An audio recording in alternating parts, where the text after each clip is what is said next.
All right, I'd like to call to order this evening's meeting of the Middleton Select Board for Tuesday, October 8th, 2024.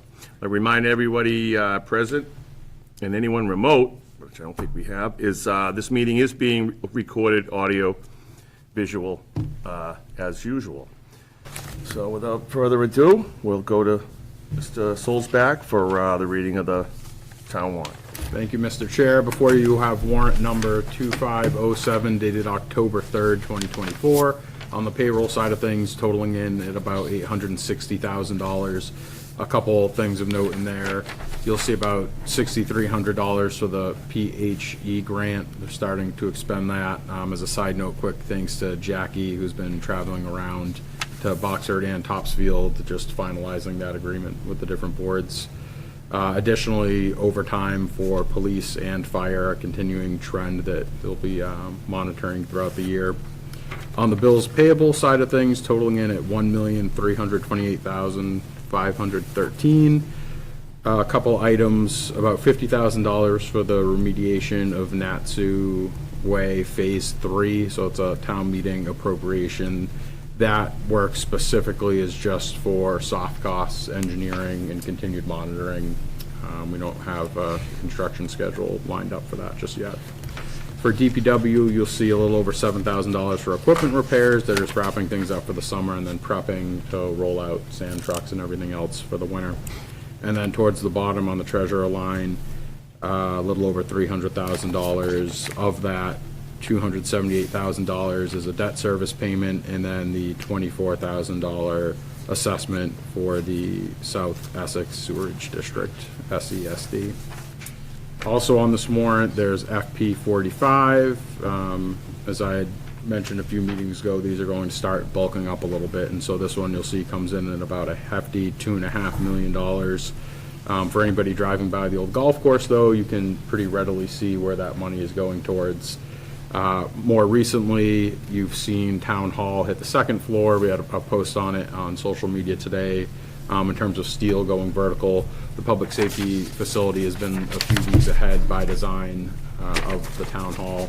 They've also been doing a lot of site work, a lot of drainage and stormwater, and a lot of the things that are underground conduit, things that you ultimately will not see once the project is complete, as well as obviously the footings and foundations that the steel beams are sitting on. So making some really good progress there. And then included in your packet as well for a deeper dive is just a OPM monthly project update report from this past month of September. So with that said, that is everything for now. Okay, thank you. I'll take a motion to move to accept the warrant as presented. Second.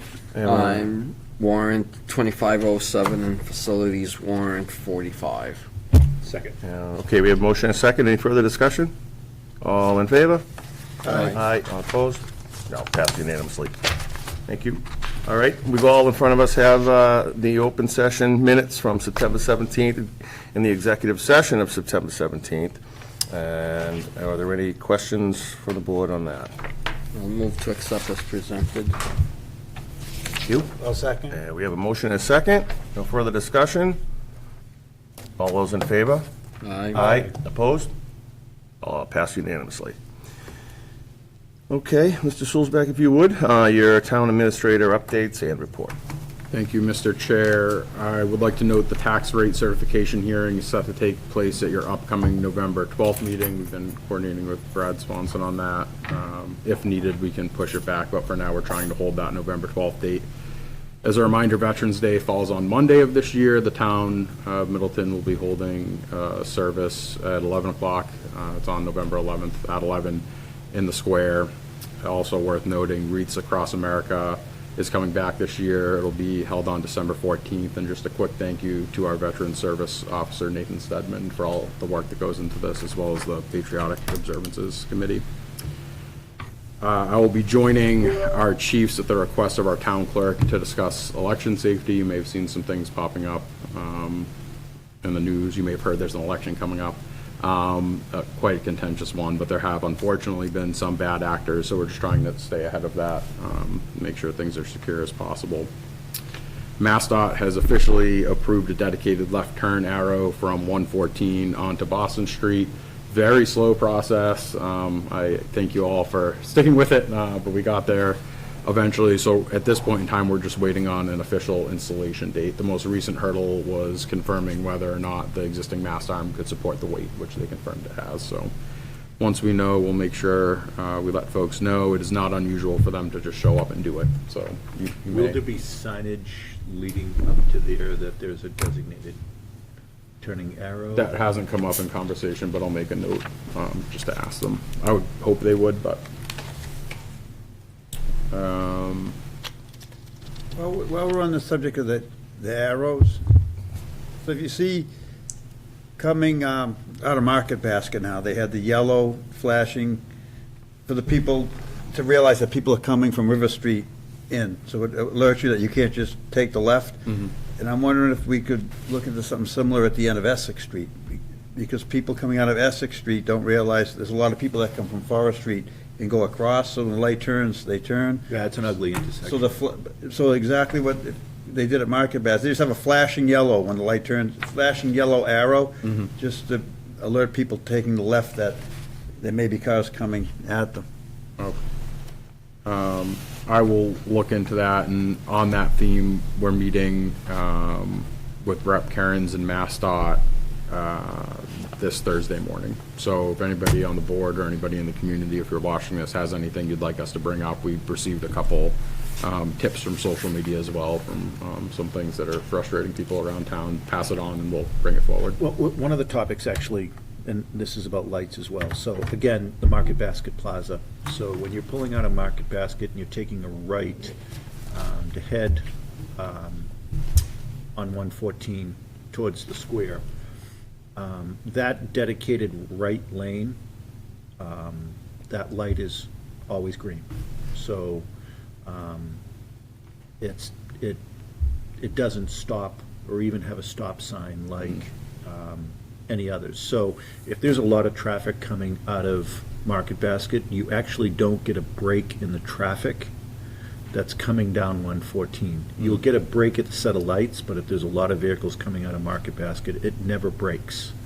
Never understood why it was like that, but it's trickled, and that only came up during the significant traffic reviews that were being done for the coffee shop at Middleton Shops, of how there's literally never a break in the traffic based on the light. And now, the traffic coming out of Market Basket isn't always full, but when it's full, it, literally, anybody pulling out of any of the entrances on 114 further down, then it's literally, Just like a continuous line it's a of traffic. continuous line of traffic.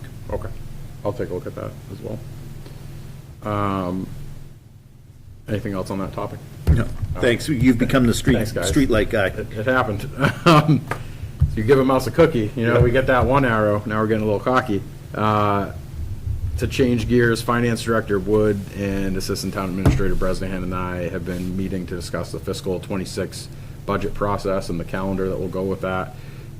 We have also been trying to coordinate with the clerk's office as well in terms of their dates that they need to keep for elections and everything else. So we'll have that finalized and distributed hopefully within the month.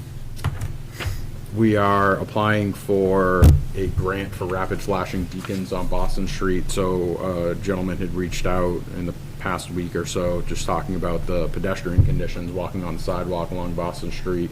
Not only the new section that we're putting in now, but existing, and that it would be helpful, given the existing layout, you have to kind of cross the street pretty regularly to get from one side to another. So if we put in rapid flashing beacons, at least one or hopefully two, if we can get them, to help kind of just improve pedestrian safety in that area, so. So, yeah, those would be similar to the rail trail crossing. Hey, people don't pay attention to those. Having been almost hit several times. We always recommend to look left and right when you're crossing the road either way, but if it's an improvement that we can get and if the state will pay for it, we'll gladly take it, so. Masco teacher negotiations are ongoing. We had a lengthy bargaining session held last week. There's another one coming up in a week or so, so we're hoping to close that out. It seems close, Is but, this all units at Masco? no. Just the Yeah, teachers. just teachers, so. Paul Goodwin and I are meeting with the town of Danvers tomorrow to continue conversations about the intermunicipal agreement for the water. So it'll be a starting point, sort of. I know it's been a long-standing conversation, but we're kind of hitting the reboot.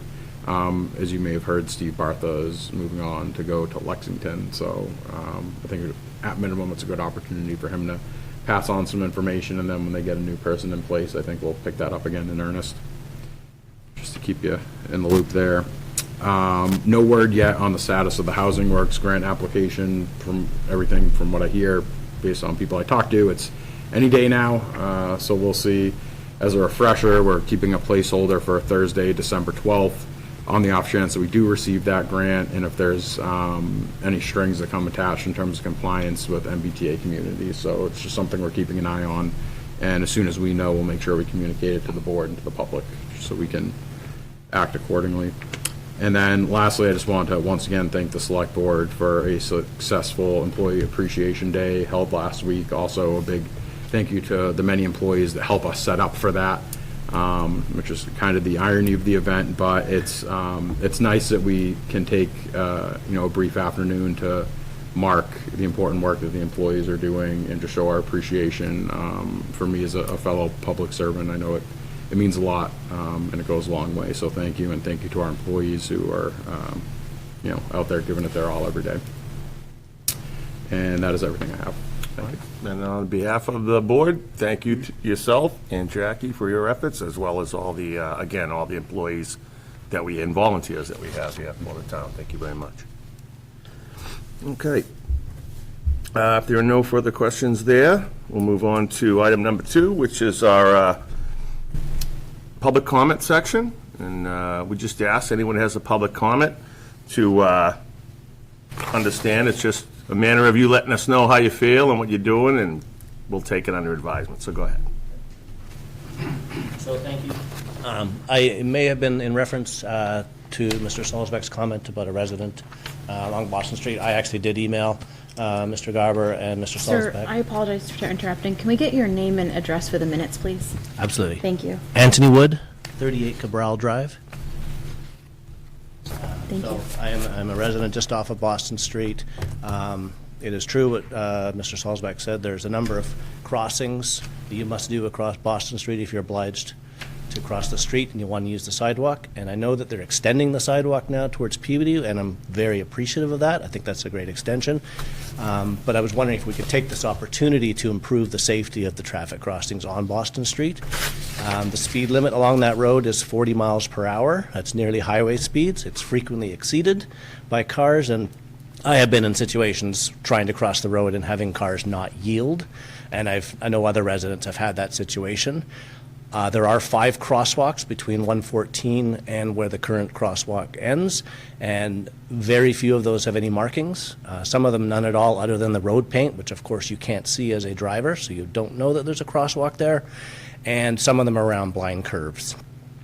So I was, based on my experience, which I think might be different from Mr. Prentakis's with the rail trail, I find there's very high compliance with cars when they see a flashing light activated by a pedestrian or a crosser, much higher than we see with unmarked crosswalks.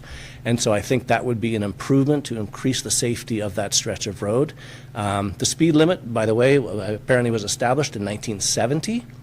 And I think density of the population has increased significantly since then, as has traffic density. It is a high-density neighborhood now, and I think it would be a great enhancement to improve the safety of those crosswalks.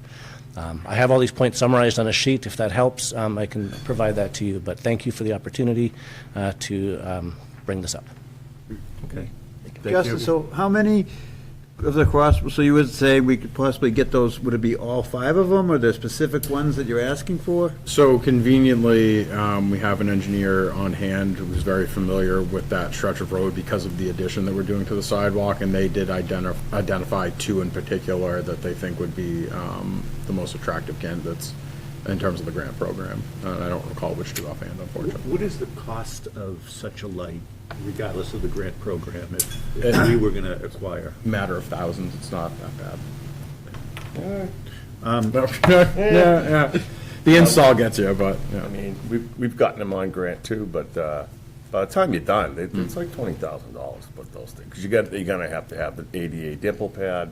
You're gonna have to do, with the state road, I talked to Paul, they're probably gonna have to get some sort of okay or a permit fee. That'll be small, but, But, yeah, they're not, They're not wicked Not cheap. cheap. Yeah, they're not cheap. and then we gotta get Mel to hook them up, plug them in. I mean, they're solar, but they're hardwired too. I mean, they're not gonna rely on solar for when But it's that's all- sometimes. A lot of benefit for the money, it's forever, and it's a, Well, especially when they're grant funded, yeah, you know. even better. Yeah, And you see them around many communities now, so I think, at least for now, it looks like that's the item to get. That's the signal they recommend, that's what they want, and they appear to be, well-built and, Well, and the more there are, maybe the more drivers will be used to having them pay, so they'll pay more attention to them. No, I agree. I mean, I would also recommend at some point, I think this board should lead a discussion of speed limit overall in Middleton. So back 6 years ago, maybe 7 years ago, a town meeting warrant item by this board was adopted by town meeting to accept the state law change that allows the board, if we wanted to have a single speed limit across the town. Linfield has done it, for example, Main Street in Linfield is a 25-mile-an-hour speed limit, and absolutely enforced. If I had a dime for every comment that I've received about speeding on Peabody Street, Essex Street, East Street, Boston Street, River Street, I'd probably be retired. So I think at some point in the near future, this board should entertain a discussion with our police chief, our DPW director, you two, to determine if the speed limits that we have set on roads are appropriate. For example, several years ago on School Street, there were two speed limit signs, one facing one way, one facing the other. There were two different speed limits on the same stretch. So I guarantee there's other areas in town that probably needed to be reviewed in that case, but I think we should be having a discussion of what we had adopted 6, 7 plus or minus years ago, if we should actually be implementing the ability that the state has given cities and towns, including roadways that states have authority over, i.e. Route 62 and others. I'm not saying I want a 25-mile-an-hour speed limit on 114, but 40, 45 on Boston Street is probably a discussion we should be having now based on density. I would say the argument of Peabody Street, East Street, and Liberty Street would be a similar argument. May I speak to that? Jim, you want to just identify yourself, address, and who you are? Yes, Edwin Coward, 26 Cabral Drive. So I was here to support Tony in his effort to get the the signals for the actual crosswalks. That does and will slow down 62, which no one does 40, they do 45, right? And I will say right now, the construction that's going on is a blessing because it has slowed it all down for the entire week. But back to 17C, as you mentioned. So I believe 17C allows for the Board of Selectmen to actually embrace a 25-mile-an-hour limit for any street that's not marked, right? And we live on Cabral, and I can tell you right now, people are doing 40 miles an hour down Cabral because the house is so far off. And when you're walking the streets, whatever, it's really fast. I think it's a no-brainer to support a standard speed limit for all residential, thickly populated areas. Now, speaking to Boston or to River or whatever, they may have to be managed differently because they already have a speed limit. The 17C grant basically says the town can basically say 25 miles an hour is the limit for any unposted street, and you're aware of that. I think many citizens are, and I think that is something we should adopt as a town for safety of our citizens. Yeah, town meeting has already given the authority to the select board to do so. You just gotta remember, you put speed limit signs up. They don't pay attention many times to the ones that are there now. You've gotta be reasonable about your expectations. I work in another town and they got 25 everywhere. You know what I mean? You're gonna get your speeders, and many times, it's your neighbor. Well, I will tell you, I mean, Also. in cases like this, especially on traffic, you can't ticket your way into obedience. I just think it's another tool in the toolbox for both the police and the town, but I just think it's time that we actually take a comprehensive view, and I don't want to do this in a very heavy-handed or just, boom, let's do this. I think the police chief and the public works director need to be part of, or somebody from the police department need to be part of that discussion. I just think it's time that we start talking about, especially a lot of the neighborhoods that have main roads feeding into it that in the last 15 years have greatly changed in terms of density. I mean, just think of the amount of traffic on Peabody Street, well, I mean, on East Street today compared to 5-10 years ago. I mean, I'm all for it. I'm just saying, temper your expectations. I mean, the state limit right now is 30 for all unmarked. It just brings it down only 5 miles per hour.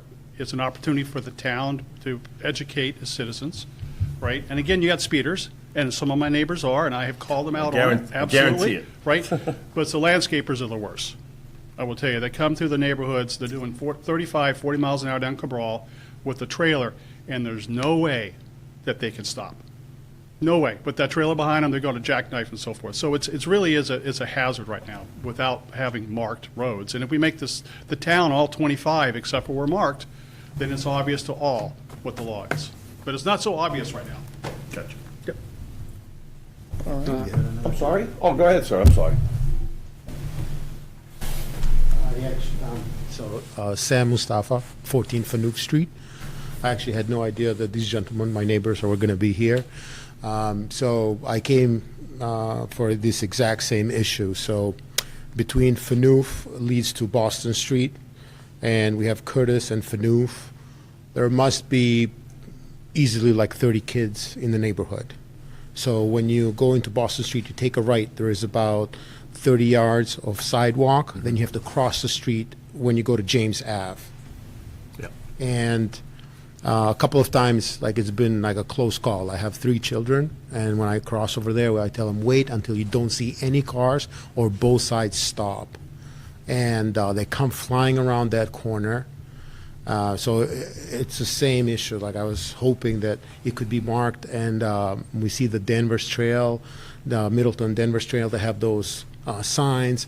It's not a solution 100%, but I think it would be tremendous if we could have it on these, in these areas where they can cross. And yeah, I'm very appreciative of the new sidewalk that's going up. I thank you for it, and I hope we keep building more sidewalks and hopefully like looking into like both sides of the street. I know some towns are when there's new development, before they even issue the permits, they make sure that a sidewalk with granite cut is put in place. Yeah, we're doing that. Yeah, so thank you. I hope we get more sidewalks, but yeah, it's a constant issue, and there's lots of kids, and it hurts me. I see it, like there's very few people are walking, biking with their kids, and we could see a lot more, like they'd be more active if it was safer. And I'm in full support of like doing something to lower the speed limit. It's constant, like they're over 45 almost all the time, and I don't think having a police station there, because it goes downhill, so people are going a little bit faster. They end up picking more speed, and when they come around that corner, it's a short stop. So yeah, I had no idea that these gentlemen were going to be here, so I hope you guys really look into it. It would be almost all the neighbors would appreciate it. Thank you. You're welcome. I mean, I expect we're going to see a lot more foot traffic now that we're extending the sidewalk, and folks will actually be able to connect the Danvers Rail Trail, Danvers Middleton Rail Trail over to the West Peabody Trail. I think the success of that sidewalk is going to kind of mandate we have to do more on this. So hopefully, Justin, we can make this kind of a priority to get these in. Yep, 100%. So the grant is due this Thursday. So it was good timing to get that request. And, as I say to anybody, as you can imagine, we get a lot of requests about a lot of different neighborhoods. And so we're working with limited resources, but anytime that we can try to secure a grant and help kind of move things forward, we're happy to do it. So, we'll put that stretch under a microscope, and as alluded to, we're gonna keep pushing to try to finish that connection for the Boston Street sidewalk as well over the next few years. So, we have some new members of our team that are gonna be joining us pretty soon, that we're gonna be putting that, among other things, on their plate as well, so. Thanks for coming, all of you. Thank you. All right, so for on tonight, number 3, it'll be an update for the municipal campus project. Thank you, Mr. Chair. I have nothing to add beyond what I mentioned earlier. Kind of went out of order there. Okay. Thank you. Look at us moving through the agenda. All right, at this point, we're going to move on to number 4 for an appointment by the recommendation of a new planning director. I don't know which one of you want to speak to that. Sure. So I guess I can kick it off. Anna, if you'd like to join us at the table, that'd be great. So we have before you this evening Anna Burry-Carmer. As you know, we had a recent vacancy in the planner director position. We have set up a 2-tier process this time around. So it included a representative from the select board, which was Debbie Carbone, a representative from the ZBA, being Carolyn McPherson. He's here, yeah. So, back there. And then Anthony DiGregorio as well from the planning board. So, and Jackie and myself. So it was a great first round. We had an opportunity to learn a lot about Anna. And then we went through a secondary round that included some employees from departments that work pretty closely hand in hand with the planner over the course of the day-to-day. So between those 2 tiers, Anna comes highly recommended. I'm going to stop talking for a little bit and let Anna talk a little bit about herself. Welcome, Anna. Thank you for coming tonight, and I'm glad we had a chance to iron out some of these details. We're really excited to have you. So if you could go ahead and just tell the select board a little bit about them, about yourself, and then they'll, I'm sure, have a couple follow-up questions for you. Yeah. Sure, welcome. Thank you. It's really great to be here. Thank you so much for the opportunity. And a little bit about me and my background. I am a couple years into municipal government work. Most recently, I've been with the City of Chelsea. I have been a senior project manager there. I've overseen kind of a portfolio of projects around planning. I'm currently in our planning and community development department, and so have worked on a number of things around community development, climate resilience, a little bit around some traffic and parking issues. It sounds like that is definitely relevant here, and I'm really quite excited about the opportunity to join the team in Middleton. A little bit of additional information just from my perspective, and sort of what I'm hoping to bring is a little bit, like I said, around that community development piece, and also just kind of about me is I'm really kind of a day-to-day person. So I like to kind of manage the processes, make sure that things are operating smoothly, things are happening as anticipated. So that's kind of where I'm coming from. How much experience have you had, with zoning issues? With zoning? Yeah, so zoning, so recently, over the past couple years, I've had the opportunity to finish my master's degree at Tufts University and also get my AICP certification. And so through both of those, I have come up against a lot of Massachusetts, in particular zoning, understanding some of the state regulations and how communities are responding to those. And I think that there is quite a bit around zoning. It's different in every town, but there are some principles that can apply across, similar communities in the state, and so that's where I'm coming from on that.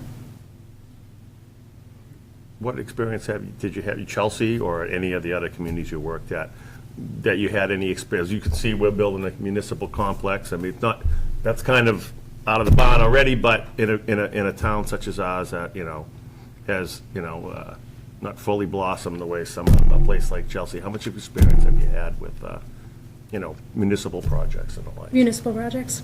Yeah, so in terms of development projects Yeah. in particular? Yeah. I've worked on a few projects in Chelsea, some of our municipal projects, a couple.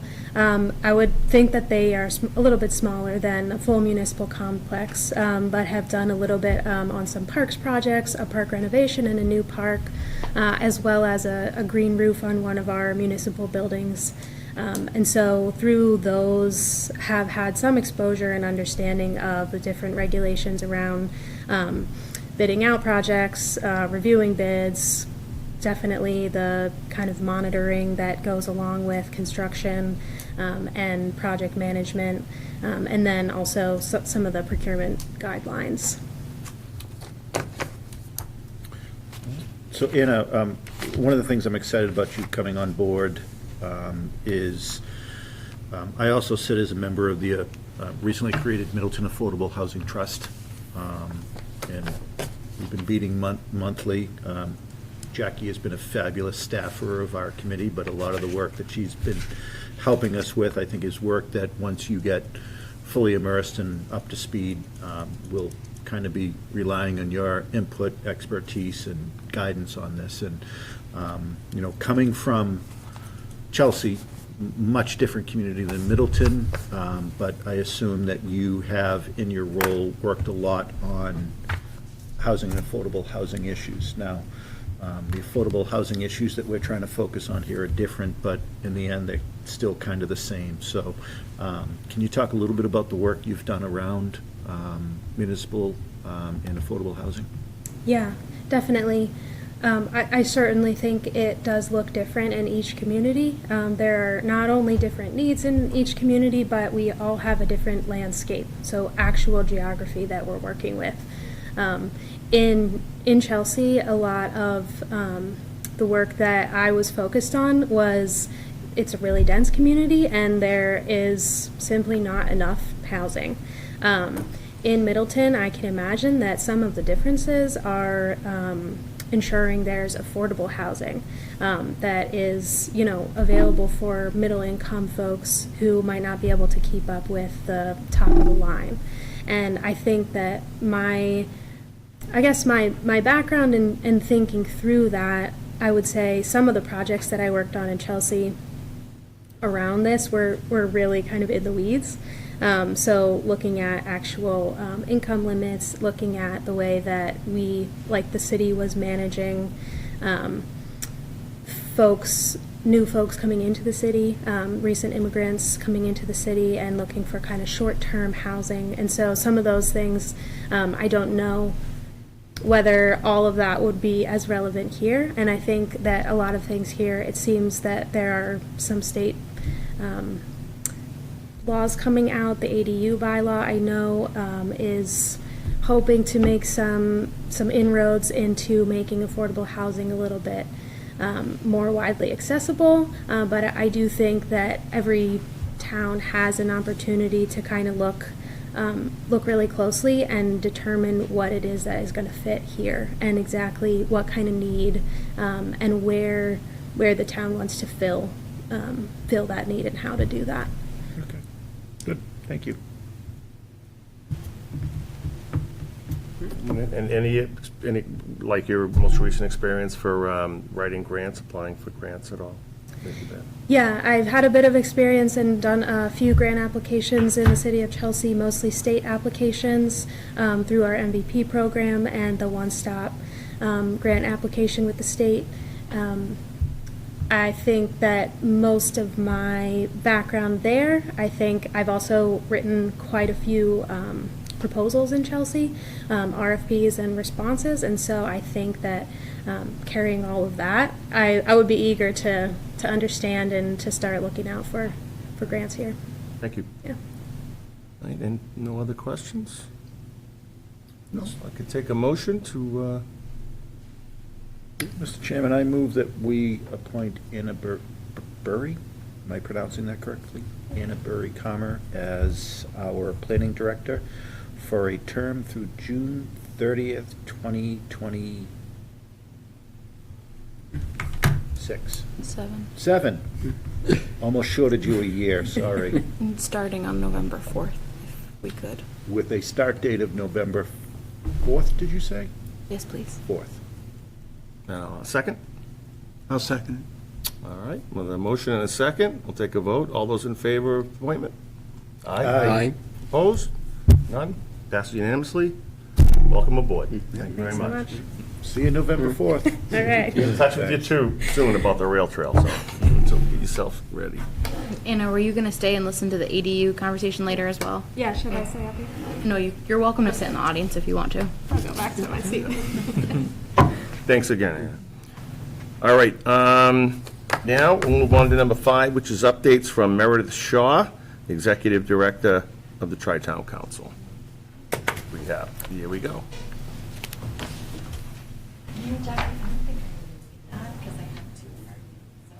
Oh, okay. I'll just put this up and leave it there. Thank you.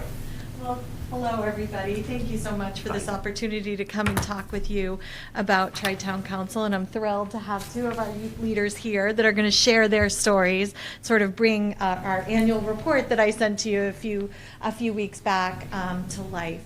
But very briefly, I know some of you are very familiar with Tri-Town Council, and some of you may not be. We are a community-based nonprofit. We're housed in Topsfield, serving youth and families across the Topsfield, Boxford, Middleton communities. And our focus is really on supporting healthy foundations, supporting healthy kids, preventing and reducing risk behaviors. And the way we do that is through offering youth programs that help youth build skills, help youth make connections, build resilience, engage with their community, engage with their peers, and build relationships, as well as offer programs to parents and caregivers to support parenting, prevention, etc.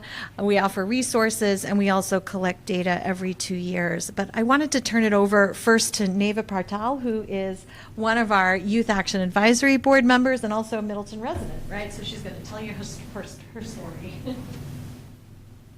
Hi.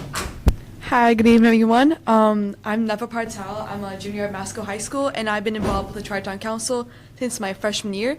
For the past 3 years, I volunteered at 7th grade gatherings and attended community dialogues and also coalition meetings with the Tri-Town Council, all thanks to a poster I saw on the wall in 9th grade that made me join YAB, which is a Youth Action Advisory Board. I started YAB with a 4-hour-long data dive where we analyzed data from the Youth Risk Behavior Survey, or the YRBS, which is about youth substance use, mental health, sexual health, and other topics. Little did I know that I'd be presenting the data 3 months later to all of the Tri-Town in a community conversation. What I joined first because of the free pizza and the gift cards became something I stayed for its amazing people, the power to make a difference, and occasional conversations about tea. With YAB, I became a confident public speaker, advocating for youth and unafraid of asking for change. 3 years ago, I would never be able to stand here and give this speech. Last year, YAB participated in the events of the 84 movement, which is focused on youth tobacco prevention. As one of the events, we visited the State House to discuss youth tobacco use with state senators and representatives, a day called Kick Butts Day. We had the incredible opportunity to talk to Representative Sally Cairns, her aide Chloe Mitchell, and Senator aide William Currier. In our meetings, we presented data from Masco's 2021 YRBS survey, and we discussed what we see in our Tri-Town community concerning substance use, which has dramatically decreased over the past few years, in addition to mentioning Masco's youth mental health. They gave us their input on the current issues we are facing here at Masco in return. And some of the topics we mentioned were smoking in bathrooms and a decrease of some substances at Masco. And we also talked about stigmatizing, which is blaming the system instead of the user of the substance. And finally, minorities in our community. Having the chance to consult with these important people and hearing their opinions on this substantial issue made me feel as if I, a high school student, had this chance to make a change in this community. Being at the State House with many other students like me made me believe that a group of youth, if they're all together, they have the power to be heard for their perspective. If we all speak up and show the state the value of our issues, we can be loud and get our voice across to make a change across youth. When I first joined YAB, I never expected to come this far as I have gone now, and I enjoy speaking up for what I believe in, and I would never expect to be talking to a representative at the State House or standing here at a town meeting. I'm so glad of the opportunities that Tri-Town Council has given me, and I've learned so many skills with working with them and memories I will remember. What we have done as YAB, especially visiting the State House, has given me the experience for advocating for my peers, and I'm so glad I was able to join the experience. All right, very good. Very good. Thank you. We're so glad glad you said yes to that poster. Yeah. 4 hours of data, that's a commitment. I'd also like to invite Belle DiCarlo. She's a Masco junior as well, a member of YAB, and done some other things with us, and also a Topsville resident. Good evening. Hi. My name is Belle DiCarlo, and I'm a junior at Masco. I'm here tonight to talk about the Tri-Town Council programs and how they've been influential to my growth. Ever since I was a freshman, I always wanted to be part of a bigger community, and I found that community through Tri-Town Council. Over the past couple of years, I've been involved with TTC's YAB, or Youth Action Advisory Board, which aims to reduce youth substance use and implement healthy habits in teens' lives. There are 7th grade gatherings, which welcomed incoming 7th graders to Masco, Horizons programs, an after-school program for elementary school students, Girls for Girls, which was a mentorship program, and Camp Invention, a camp that focuses on children's creativity to build inventions. Even though all these programs focus on different topics, they all have one thing in common, and that is that you are able to create such amazing and strong bonds with the people involved with these programs. Even though I am involved in a lot of TTC's programs, there is one program that truly sticks out to me, and I would like to share with you my experience. This program is Girls for Girls. In case you don't know what Girls for Girls is, it's a mentorship program that has high school girls paired with a 5th or 6th grade girl. This program really stuck out to me because I saw myself in the girls that participated in this program. As the oldest child in my family, I never had anyone to talk about what middle school was like or talk about what my day with, and I really wanted to provide this older sister experience to these girls. The event normally starts off with an icebreaker where we get to know each other and have fun, and then we do a large group activity where we get to An example of this is that we played Capture the Flag.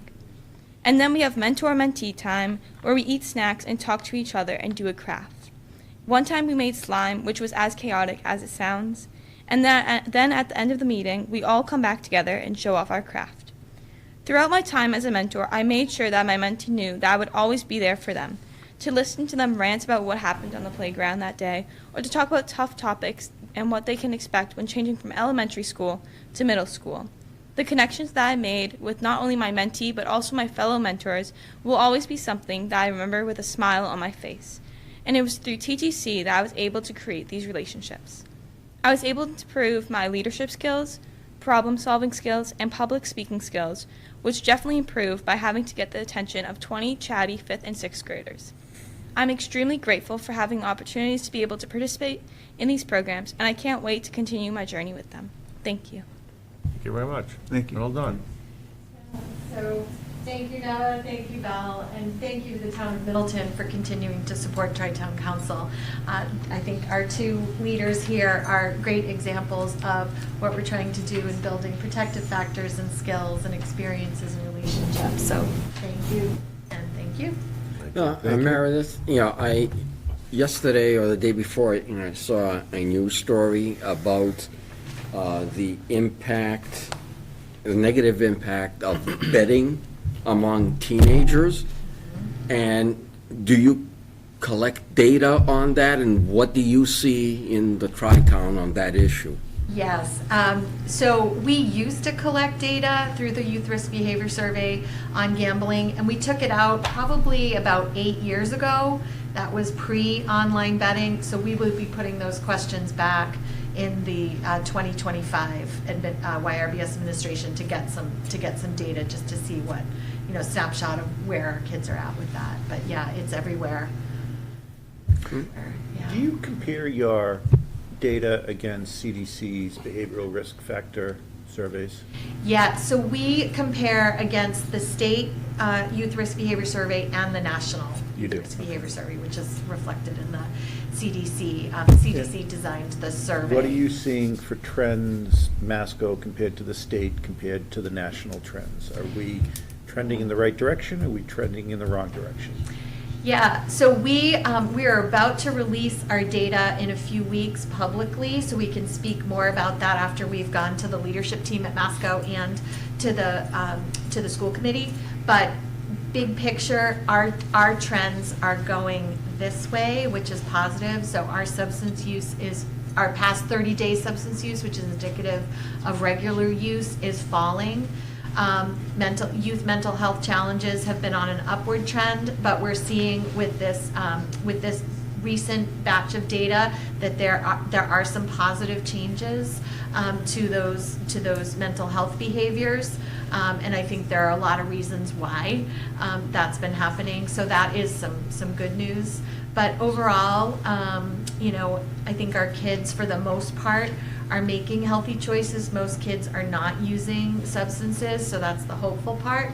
But then the concern is, some kids are, and we want to support in closing that perception gap around everyone's doing it, support the kids and families who may be struggling with substance use disorder with resources and programs and support, but also just to remind ourselves, and I'm sorry, I lost my train of thought, to remind ourselves that it is all about balancing the hope and concern with regard to substance use and youth behaviors. So, yeah. Thanks, Meredith. Thank Yeah, you. but much more will be coming on the 2023 data. Thank Yeah. you for everything that the Tri-Town Council does, and I'd be remiss if I didn't give another annual shout-out for how the Tri-Town Council has specifically recognized our graduating seniors here in Middleton over the last several years, starting with the class of 2020 of the craziness around COVID and how you guys stepped up to make sure that these kids were recognized in their community and the things you've done since. So it's not just how you've been supporting the students in the community and the parents and the school administration and staff during their school career, but really kind of calling them out at the end and recognize it. People may not realize, the banners that you've seen every year, a lot of that was due solely to you, so thank you to that. Yeah, thank you. It takes a village, right? And it's all of us, working together, setting the context through which our kids can grow up to be healthy, caring, and responsible, and hopefully thriving, right?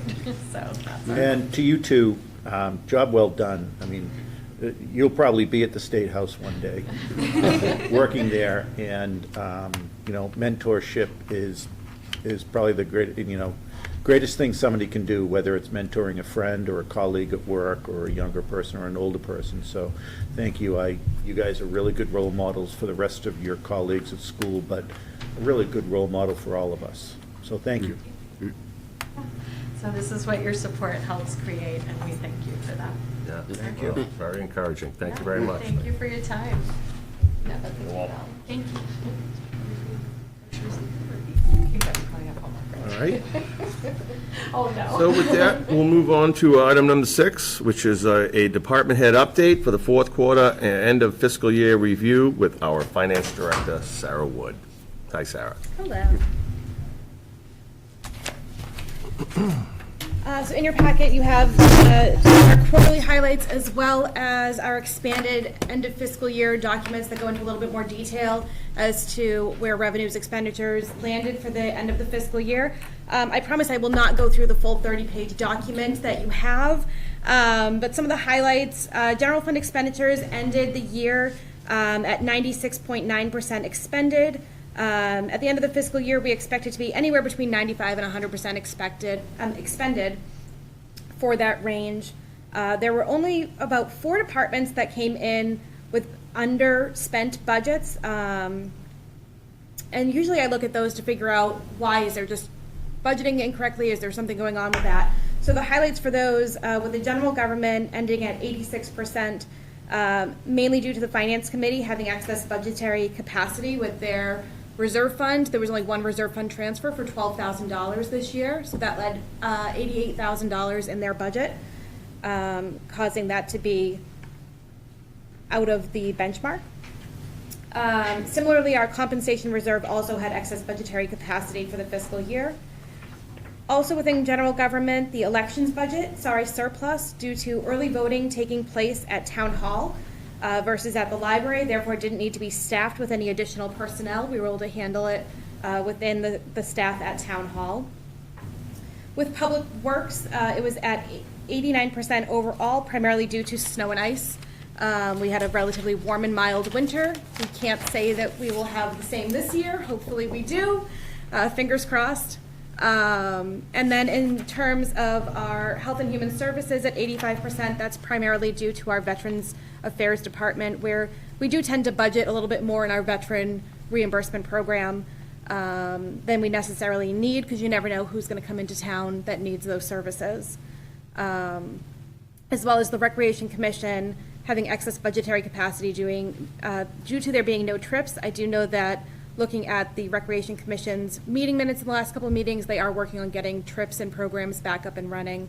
They've been in a little bit of a slouch since COVID, so they are hoping to get those back up and running and looking at their FY26 budget in more detail to get it aligned with what their current needs are.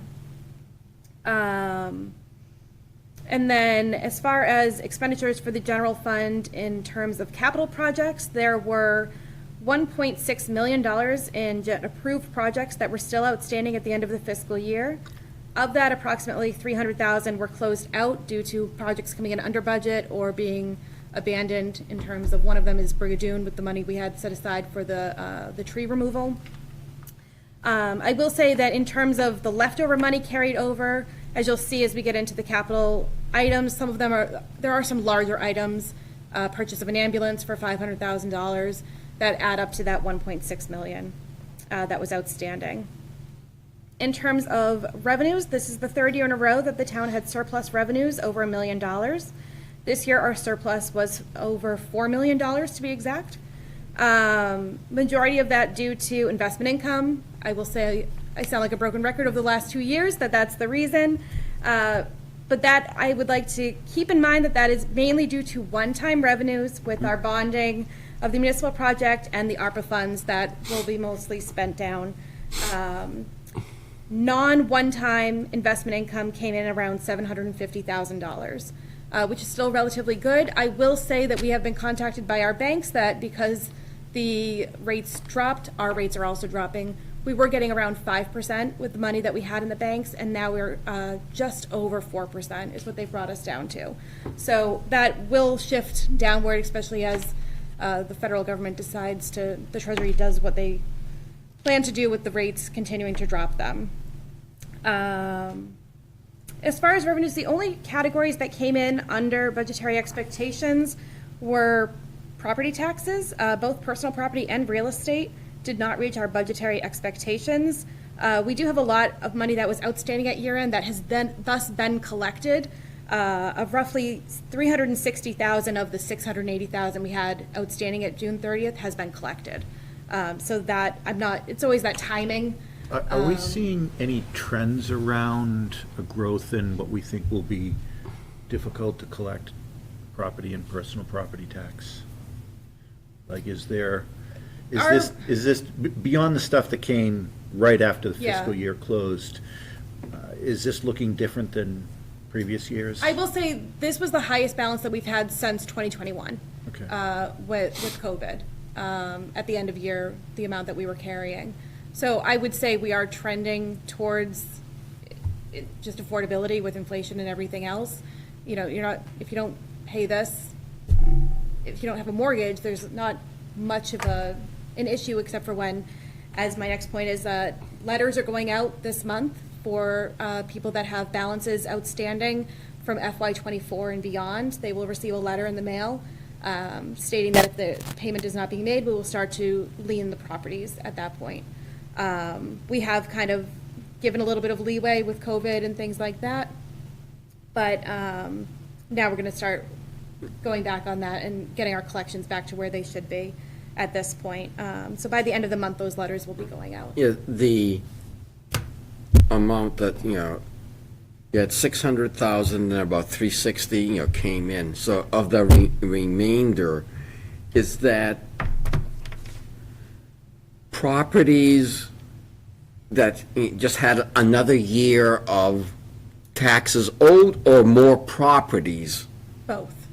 It's some of the same, where the same individuals continuing the non-payment, but there are some newer properties as well. The number of parcels that still have bills outstanding has grown. And that's different than a year ago, right? Yes, it would be different than a year ago. So the number of properties being behind is kind of inching up. I would have to look into it further to say definitively yes or no. I don't necessarily look at the detail behind all of the receivable balances. Because I think, on a you know, monthly basis, that's but- what kind of Brian's question was aimed at. Is this the canary in the coal mine, or is this the same characters that are I can 1 do an and 2 and 3 analysis years? tomorrow Yeah. when I'm back No, in the office and let you know for sure.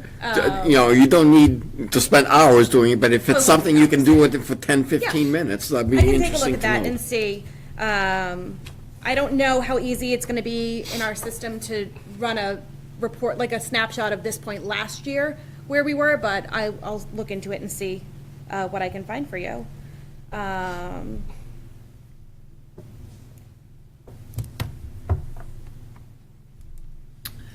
On the budget expenditures and percentages to budget.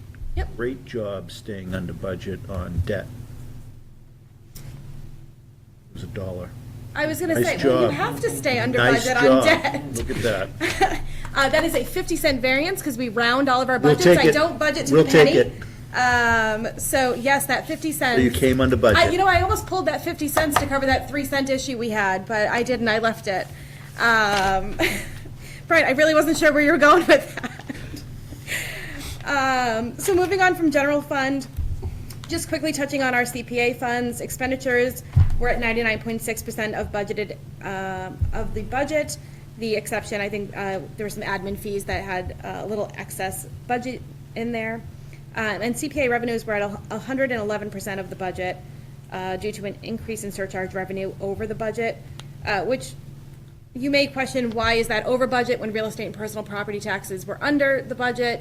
Not every parcel gets a CPA portion of it, so we have a better collection rate with the people that have the CPA portion, at least looking at it on surface. And the undesignated fund balance prior to the FY25 commitments was at $377,000, roughly.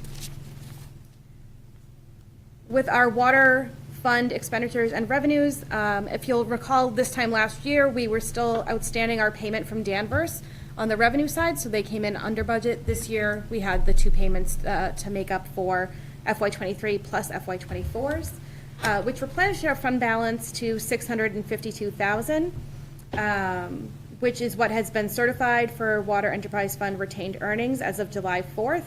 In comparison, in FY23's number was only $138,000, so that helped to replenish our retained earnings, which will help with projects in the future for water mains and things of that nature.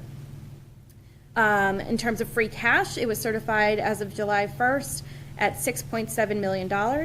By comparison, last year's free cash was $4.5 million. Again, majority of that due to that one-time investment income coming in over budget to help increase our free cash amount. I will say one thing that I'm already earmarking for is our arbitrage calculation that gets done every year on the amount of penalties we have to pay the IRS for earning too much interest on the money compared to what our interest rate is on the borrowing. That calculation came in around just over $750,000. So I think I had $750 in here. I might increase it a little bit to try to build cushion for future years as well. Because the calculation will be done every year, and it needs to be paid back on the 5th year of the borrowing. So 2027, I believe, is when our payment is due to the IRS.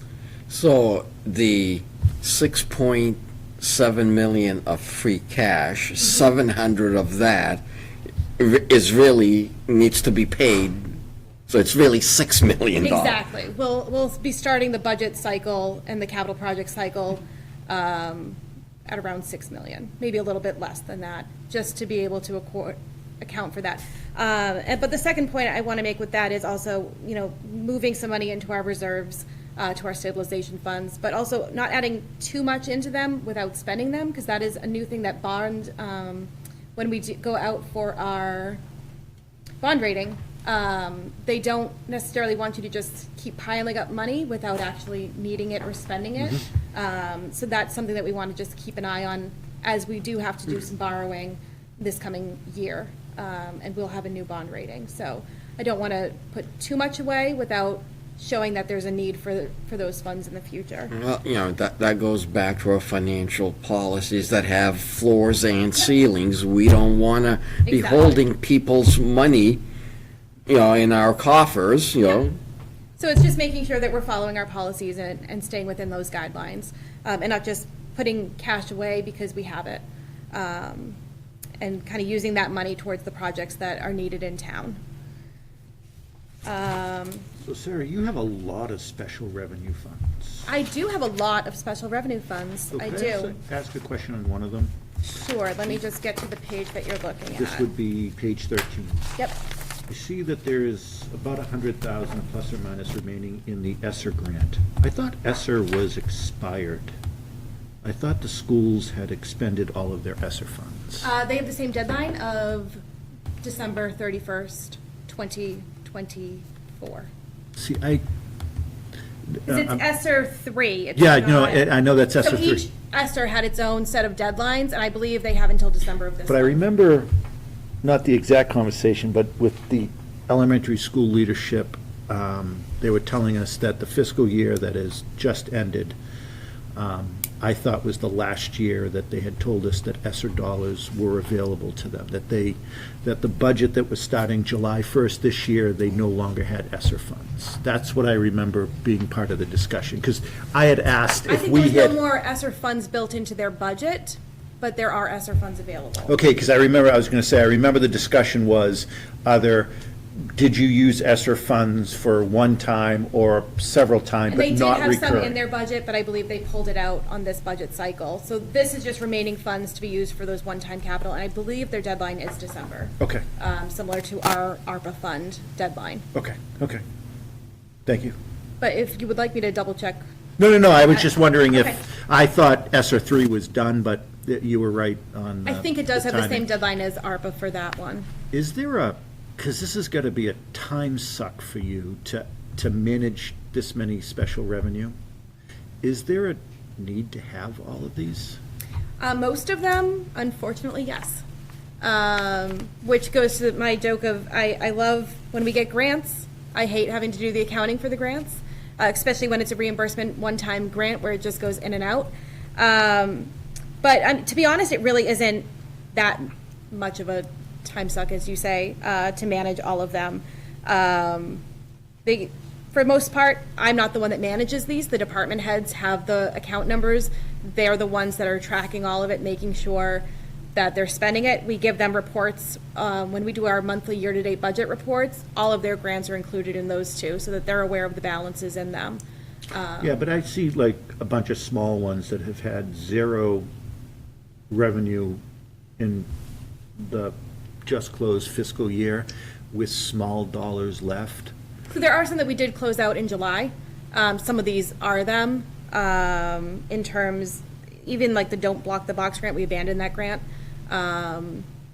So, I mean, some of them have a negative balance. They do. Most of those are reimbursement-based grants. Okay. And the reimbursements don't happen until the grant has All been completed. invoices, everything. There are some that we do them on a periodic basis just to keep up with them, but for the most part, it's easier to just do them all at once at the end of the grant cycle, when the project is complete. And are some of them from more than one money source, like? Yeah, there's some projects that have Multiple multiple money money sources, sources in here too. I did do some consolidation of our state earmarks that we got. We had a lot of ARPA state earmarks that we got. Instead of creating separate accounts for all of them, it's just one fund with different account numbers within them. Same with the ARPA fund itself. Each project has a different account number within there. And it's just making sure that it's all put together. But for the most part, each grant needs its own fund. So all of these balances and, in the various reserve funds, all that money is pooled and put in somewhere to earn interest. Yes. And then the interest is broken up proportionally to, No. Depending on what the grant or trust fund or what have it is regarding the guidelines, most of the interest is general fund money. Most of, I will say, there are some where the interest goes into it, like the CPA fund, the interest stays with the CPA fund. So that has its own bank account. associated with it. If, for the most part, if there is a fund that the interest stays with that fund, it has its own bank account. Okay. It does not get pooled in with the rest of the money. If it doesn't, then it all just goes into the general fund as part of that investment income that we have on the revenue line item. I don't expect you to know this, but if you could put it in your memory bank of seeing if you have an answer from the Federal Housing Partnership Special Revenue. Yeah. What is that? So that actually goes back really far. It's been sitting there for years and years and years. It's part of an affordable housing. I have a whole document on it in my office. I always have to look at it when I'm doing my fund balance, closing of the ones that don't have any activity in them. There is specific requirements around it. I believe Justin, in your office, there actually may be a grant agreement somewhere. Is this regarding something it. that could fall into the realm of what the Affordable Housing Trust I Committee believe is? so, and that's why it's just kind of been sitting on the books.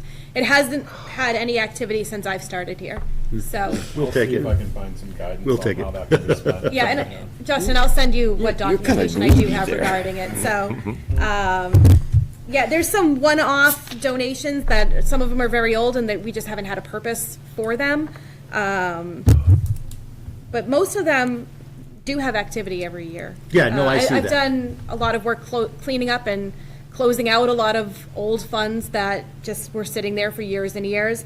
There's still more work to be done. Because as you said, like, it is hard to do the research regarding where the money came from for a lot of these, because a lot of them do go back decades. And and these could be grants from 20 years ago that actually were closed up, that Yeah. somebody way before you, 3 accountants ago, just didn't do a journal entry that moved it from one page to And that's another. what I found for a lot of them. Yeah, that happens a lot, and I get so- that. That's why I was saying you have a lot of funds here, but I get it.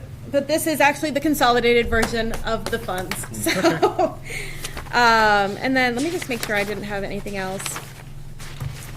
I do want to apologize, somewhere my page numbering got messed up with all the different spreadsheets that go into building this, so I do apologize for that. I don't think I had anything to note other than with the OPEB liability, you'll see that there isn't a new date for June 30th, 2024, second to last page of the PDF.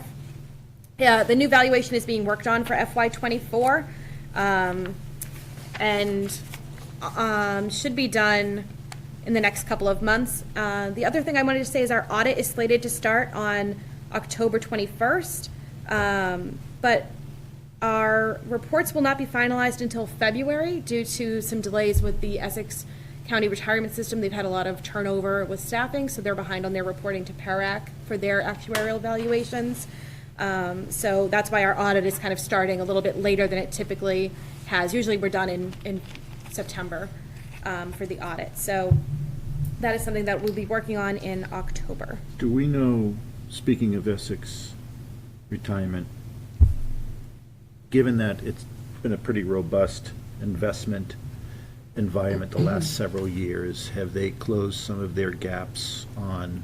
I won't know until their new valuation has been Oh, published. okay, so they haven't done, okay. No, they haven't released any of that information. So hopefully when they do, we'll have a little bit more insight into that, and hopefully we won't see the large increases that we've seen on our assessments in the last couple of years. Yeah, that's why I was asking.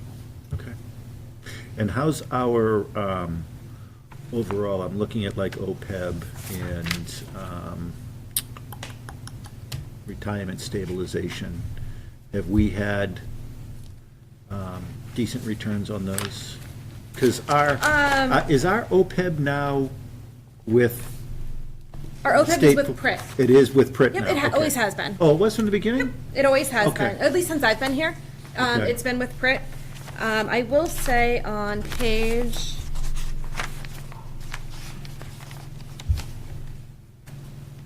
11, the revenue that you see listed for OPEB and all the stabilization funds, that's the investment income earned on those funds for the year. The revenue, the That's appropriation is what town meeting is. Exactly, the adding. appropriation is what town meeting contributed to it, the revenue listed there, so OPEB, we earned $228,000. Great year last for year. Stabilization was at about $121,000. and then kind of going down from there based on the balances in those accounts. But the ambulance and the PEG, that's actual revenue for user charges. Yeah. And that kind of stuff.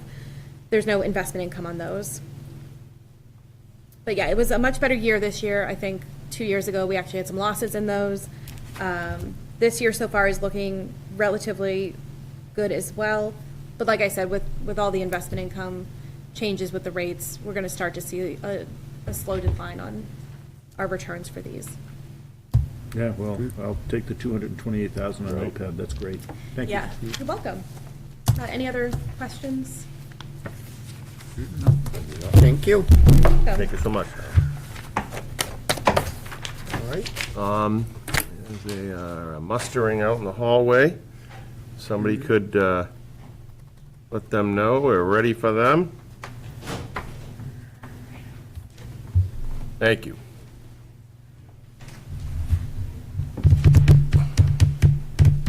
Scott.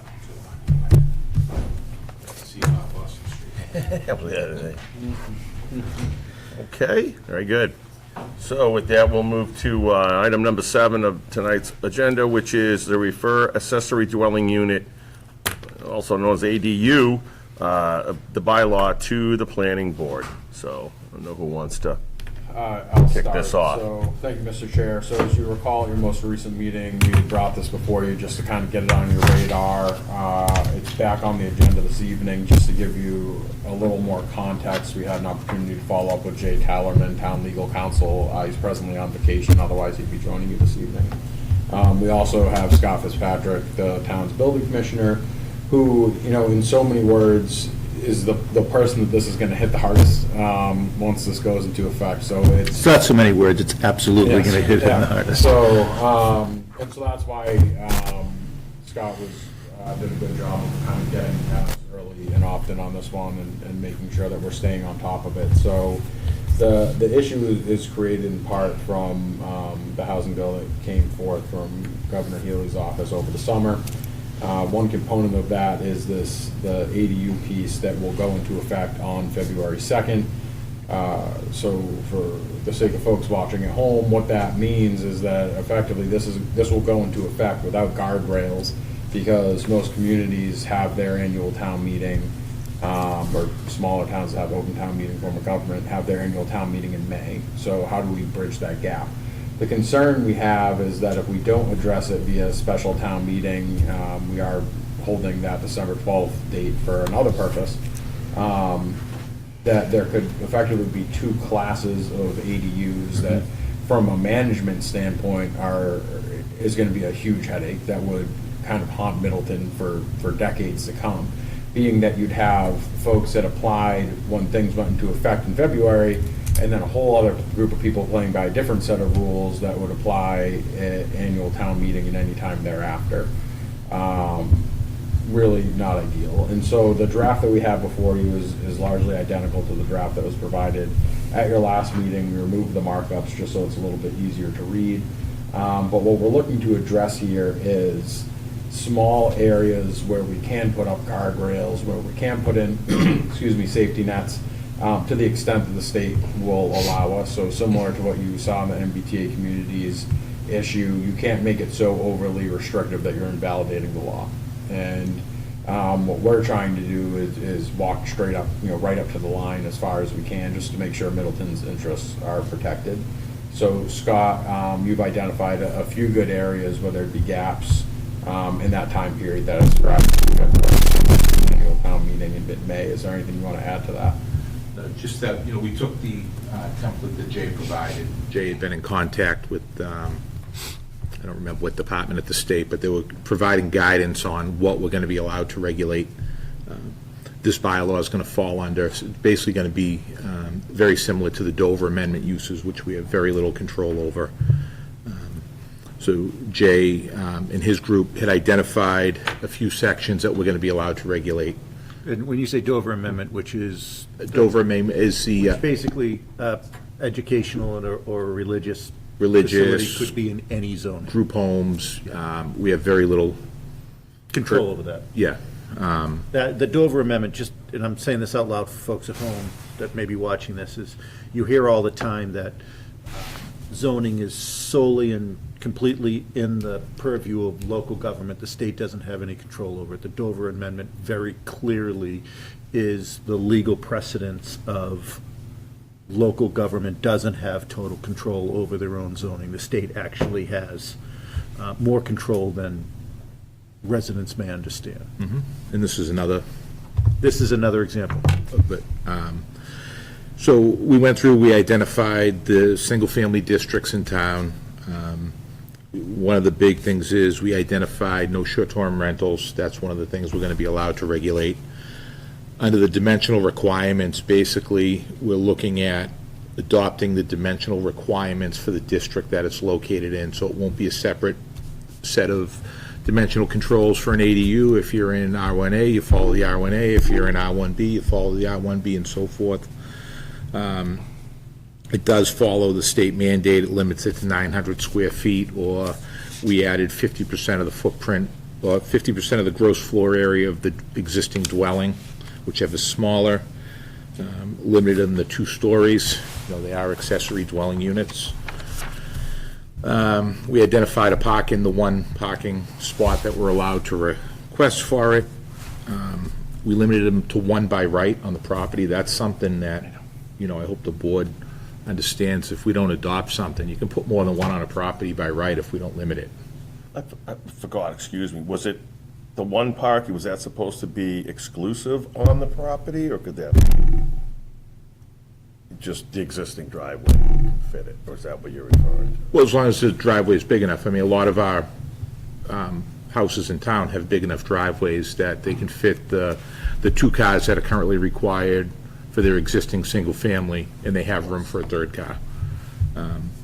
In the next section, we're proposing site plan approval for them. That's something that the state allows in this case, and in Dover Amendment uses, you're allowed to require all of them to go through site plan approval. So, I guess better, that helps me ask, like, what delineates the extra 1, if it's gonna be? Well, typically, we get a plot plan for a new house. Most of the houses up here are built with garages, so the parking's pretty clear. If not, they lay out on the site plan, if they're proposing Where it's going. a couple of parking spots, 9 by 18 or. So, a question on 755 site plan approval. So, I'm not a planning board or a board of appeals guy, but the 4 items here, that it should minimize tree vegetation and soil removal and grade changes. What is, that's not, and I know it's vague for a reason, because ultimately that'll be part of the site plan approval, but I think that's kind of in the eye of the beholder. I could, if I was coming in for an ADU and saying, well, I'm going to cut these 5 trees down, I think that's actually minimizing. And what is stopping this language from saying, well, it's really not minimizing? Like, for these 4 items, that the architectural style shall be compatible. What is compatible? The ADU shall be serviced with adequate water supply or sewer or septic service. Okay, I mean, that's pretty clear. And then the 4th one, that it should demonstrate adequate parking. I know you explained that, but the first 2 are a little nebulous. And it may be purposeful that it's nebulous, but should we be more succinct in what that means in terms of minimize tree vegetation, soil removal? I mean, are we going to mandate that there shall be no more than X percentage of the lot that will be disturbed, or that the architectural style, like, for example, I'll think of my neighborhood, for example. I don't know if you've been on my street. I think you have been. In my neighborhood, a lot of the houses are set way back with very small backyards, and actually rather small side yards, because the lots kind of go in at a point. What's stopping ADUs from being built in everybody's front yard? Nothing. I would say that is not architecturally compatible. Do we have the ability to actually go deeper than that? That's definitely a Jay Talaman question, but I don't believe we have the ability to regulate that. Basically, what he's put, this was a document that Jay had started for another town, and No, and we just basically took it and plugged in the Middleton districts and closed a dimensional gap that currently exists in a small section of town in the current zoning that got missed in the '08 rewrite. As far as the 4 items, those are kind of vague, basic criteria for site plan approval. Right now, sitting on the ZBA, who would be the special permit granting authority, we have a town engineer from another town. Drainage, grade changes come up a lot.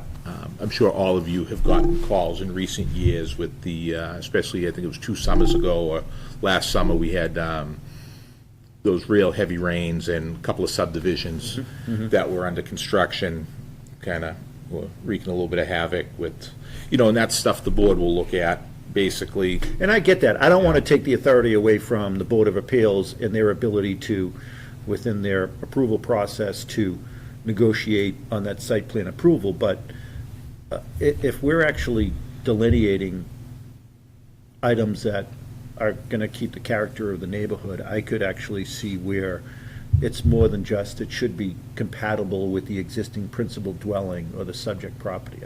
I'd really be interested in knowing if Jay has any input, if, like, do we have the ability to say that, the ADU will not be, for lack of a better term, sitting on the front lawn?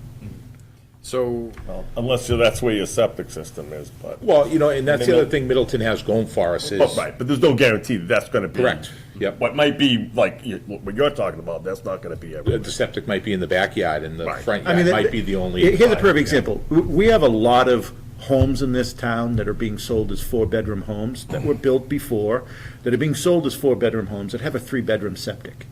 That, I live in one. I didn't realize until after I bought it, it's actually a 3-bedroom septic. Great, now that's on the record. But the 4th bedroom in my house doesn't have a closet. It's a very small bedroom. And so if I was going to do an ADU, and I'm going to have in my basement, maybe not a separate building, but in my basement, an accessory dwelling unit, I'm going to have to update my septic.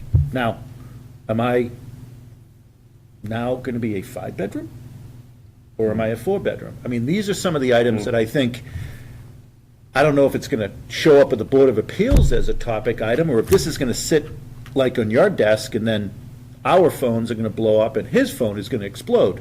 Well, as part of the Board of Appeal, as part of the site plan approval, they're gonna have to show the adequate septic for the unit they're trying to add, so, and I'm not sure when your neighborhood was built. There was a time in Middleton. 2000, 2001. So that still might be in the time, there was a time period in Middleton where the gallons per day, the Board of Health had increased the required gallons per day.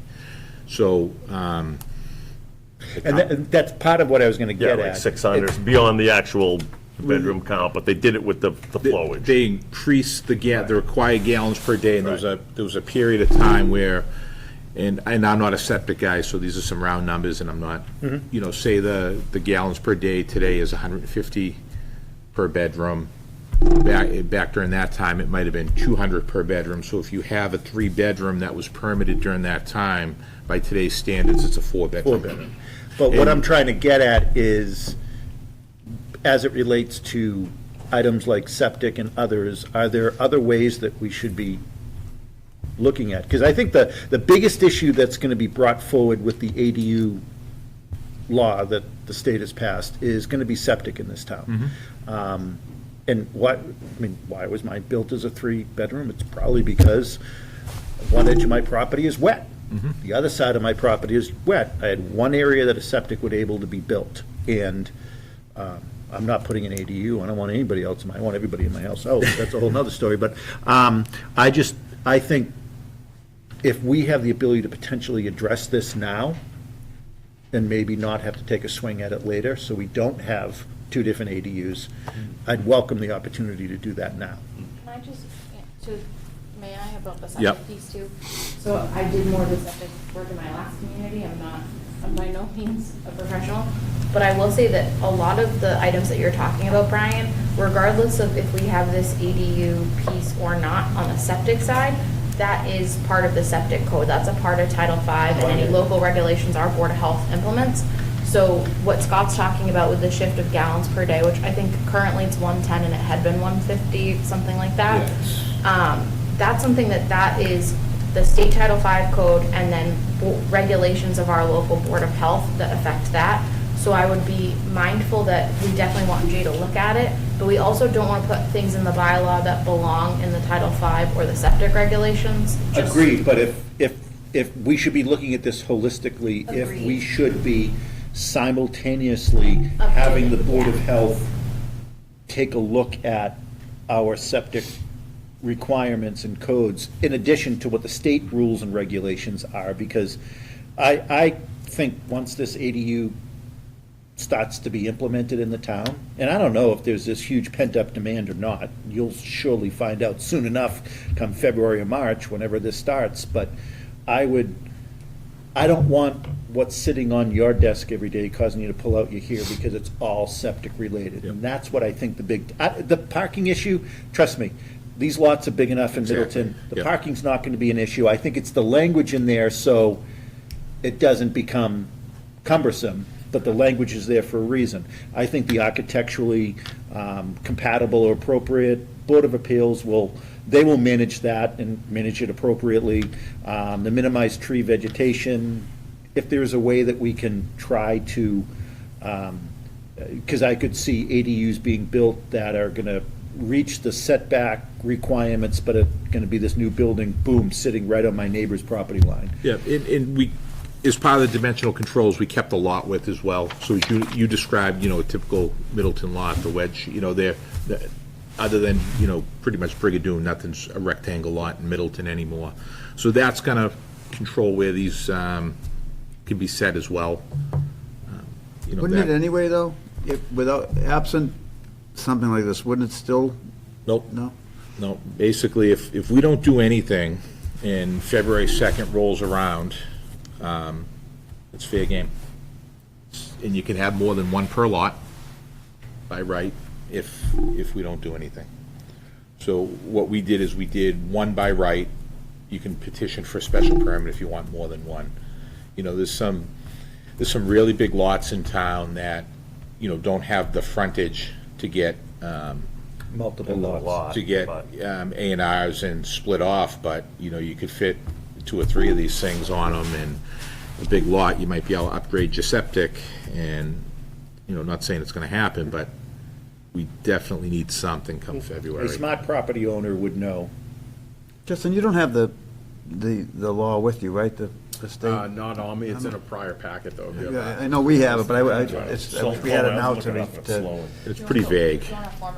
Yeah, it was Yeah. easy read as far as. Yeah, so, and what happened is Jay had a contact, I forget what department, at the state, they were providing some guidance on what was gonna be acceptable to regulate, similar to Dover Amendment, we can. I'd really appreciate if the state, and this is just me complaining about the state, my usual rant, but it would be really nice if the state would realize not every community in Massachusetts is a city. Some of them are towns that actually have town meeting, and town meetings, not every town does a fall town meeting, and town meeting usually happens in April, May, or June, not February. So they're setting up a lot of communities that have either open or representative town meeting to either have to struggle to do what we're doing right now, which is a fall, winter special town meeting, and struggling to try to figure out what the regulations are going to look like other than the law that was passed, and then try to protect ourselves. So to your point, Justin, we don't have 2 different processes that ADUs are operating under. The smartest thing they could do is have this begin on July 1st, 2025, rather than February, whatever it It is. works in a city when you can adopt zoning in a much shorter period with your city council and your planning board. Unfortunately, it's the position we're in right now, and. Shocker. Well, I mean, the one, limiting it to one by right is the You find where it key. says someone could have more than one, that's, Jackie, that's what I'm wondering. I'm sorry, Costa.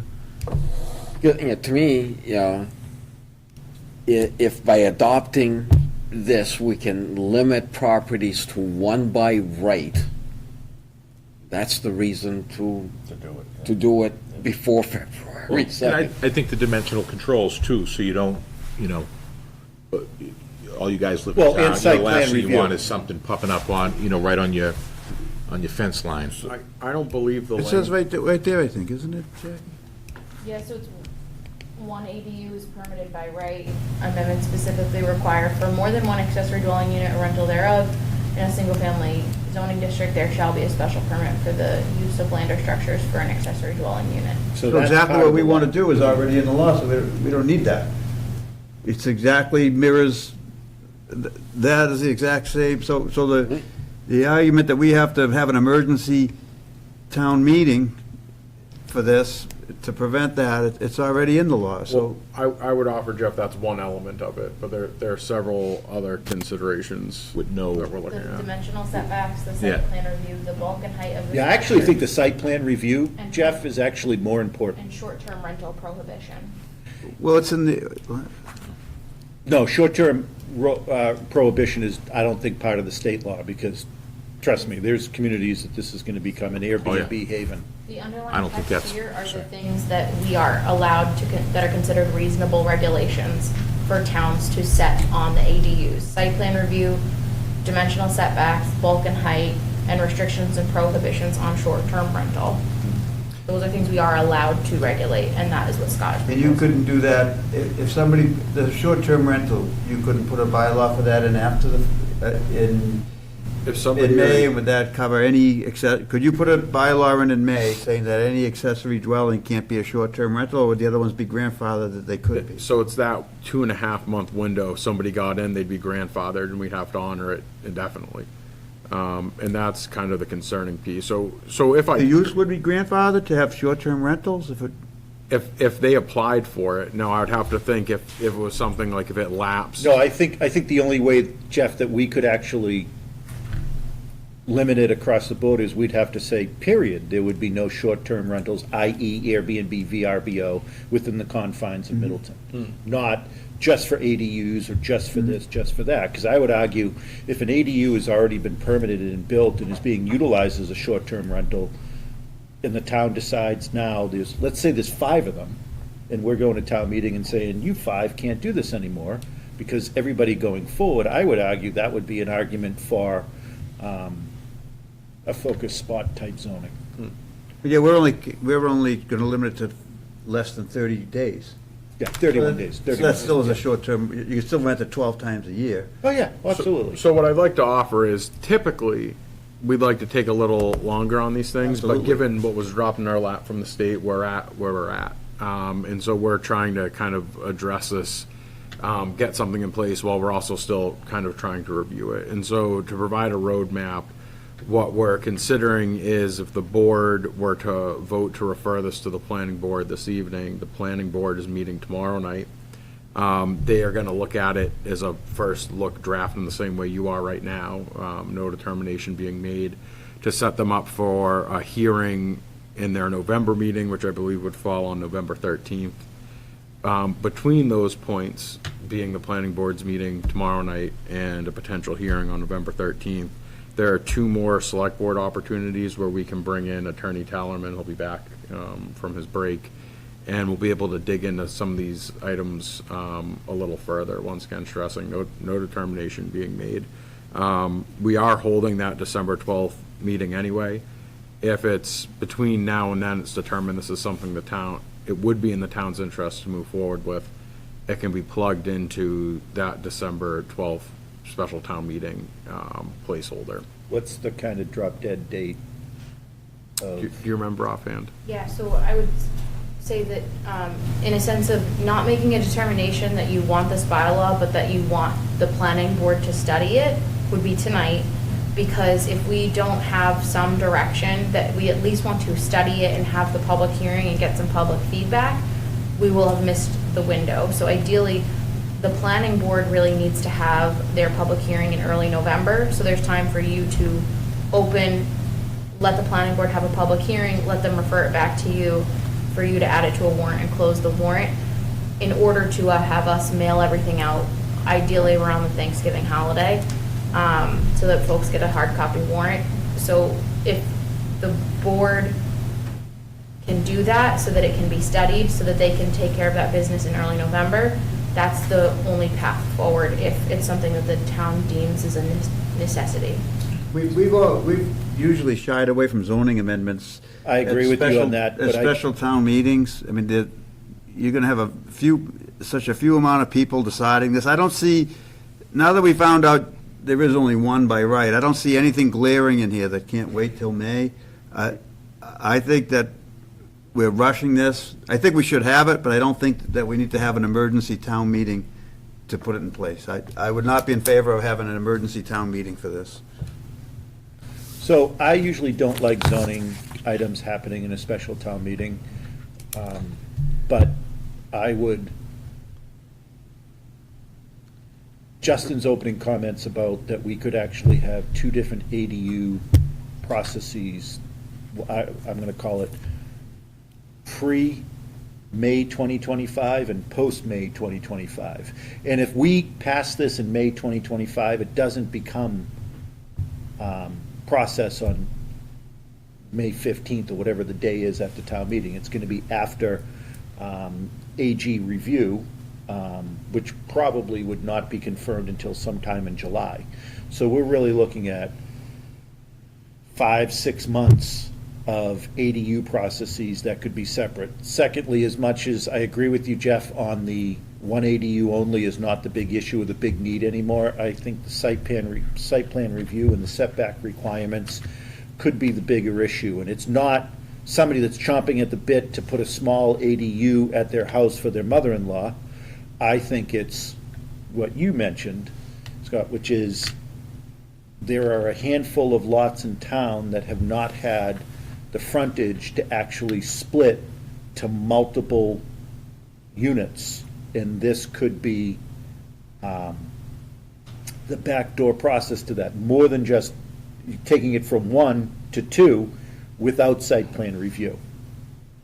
And I would welcome the opportunity, not that I want to dump stuff on the Board of Appeals, because they've had a pretty hefty schedule the last year, but I'd welcome the opportunity for them to be mandated to have a site plan review.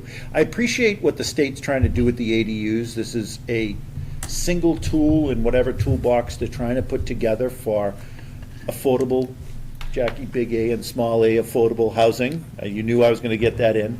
And I appreciate that, but this is another example of the state taking a single approach for every single town, and we do have an opportunity to actually craft what is right for our town. And I do want to see the opportunity for folks to have affordability, either for their kids to stay in the town or for them to stay in the town. Because there's a growing number of folks in this town that can't afford to stay here. And the ADU may be the only thing that allows them to stay in their home that they've raised their family in.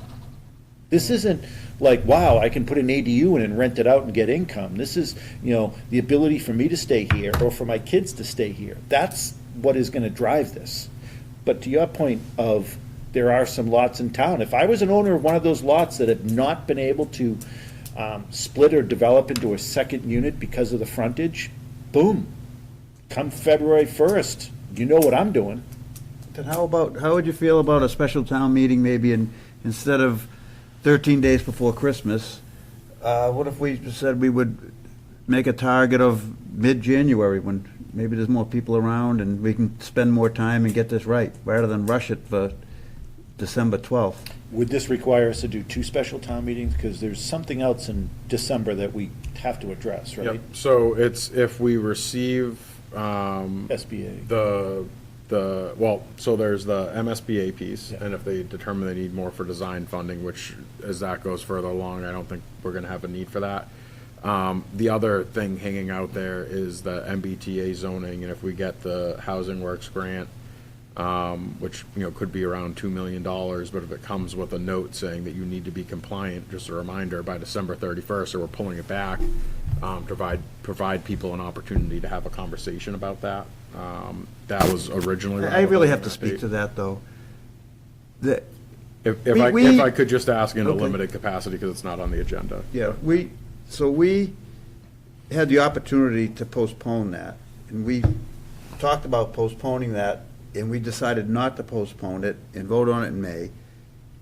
And the citizens of Middleton at town meeting made their decision. And now to try to hold a special town meeting to reverse the decision of the Middleton town meeting, agree or don't agree with the decision, I have a hard time doing a revote because you don't like the results of an election. I just don't, Well, I don't think that this sits board, wrong- Jeff, I don't think this wrong board with me. has even added that item to the agenda for town meeting. So, Well, that's I mean, I exactly- think that would be a discussion we would have when it's time to build the warrant. I will tell you, if the issue is, the issue we're talking about right now in ADUs, if there is not a need for any other topics, i.e. MSBA funding for this roof, where we could be putting in jeopardy the ability to get state reimbursement for this, by all means. If a multi-million-dollar grant is being provided to us, but there is a decision that we have to make, which town meeting may make the same exact decision, and my argument on that would be, okay, town meeting, we had brought this up, we told you it could be an issue, now it's an issue, what do you want to do? And if town meeting makes the same decision, then they make the same decision. Yeah, our issue tonight is whether to refer right. this to the planning board, and we should do that. first. And it's independent of whether or Town not a meetings, town December or meeting, February, December, January. January, or any other time, we have to do this. And independent of what any other issue may or may not be on a special town meeting warrant, whether it's in December or January. So I'll move to refer this to the planning board. All right, we have a motion, do we have a? I'd second it. Go ahead. My apologies, Mr. Chair. The chair of the ZBA is in the audience tonight who may have an opinion on this item in his capacity as a citizen and not representing If I might, thank you, Mr. Chairman. Go ahead. Rich Benevento, Chairman of the Zoning Board of Appeals. Just a couple of questions relative to this. And first of all, I understand it's referred to the Planning Board for their review, analysis, and recommendation. However, whatever they come up with will then be the burden, at least for site plan approval, the burden of the Zoning Board of Appeals. So I don't know if there's a process by which this can be done jointly between the Planning Board and the Zoning Board of Appeals, seeing as how we're going to get stuck with a lot of this, first and foremost. Secondly, as we were going through some of these things, relative to things like site plan approval or number of, the square footage, I think the minimum square feet is 900 square feet, That's the maximum. or maximum, rather.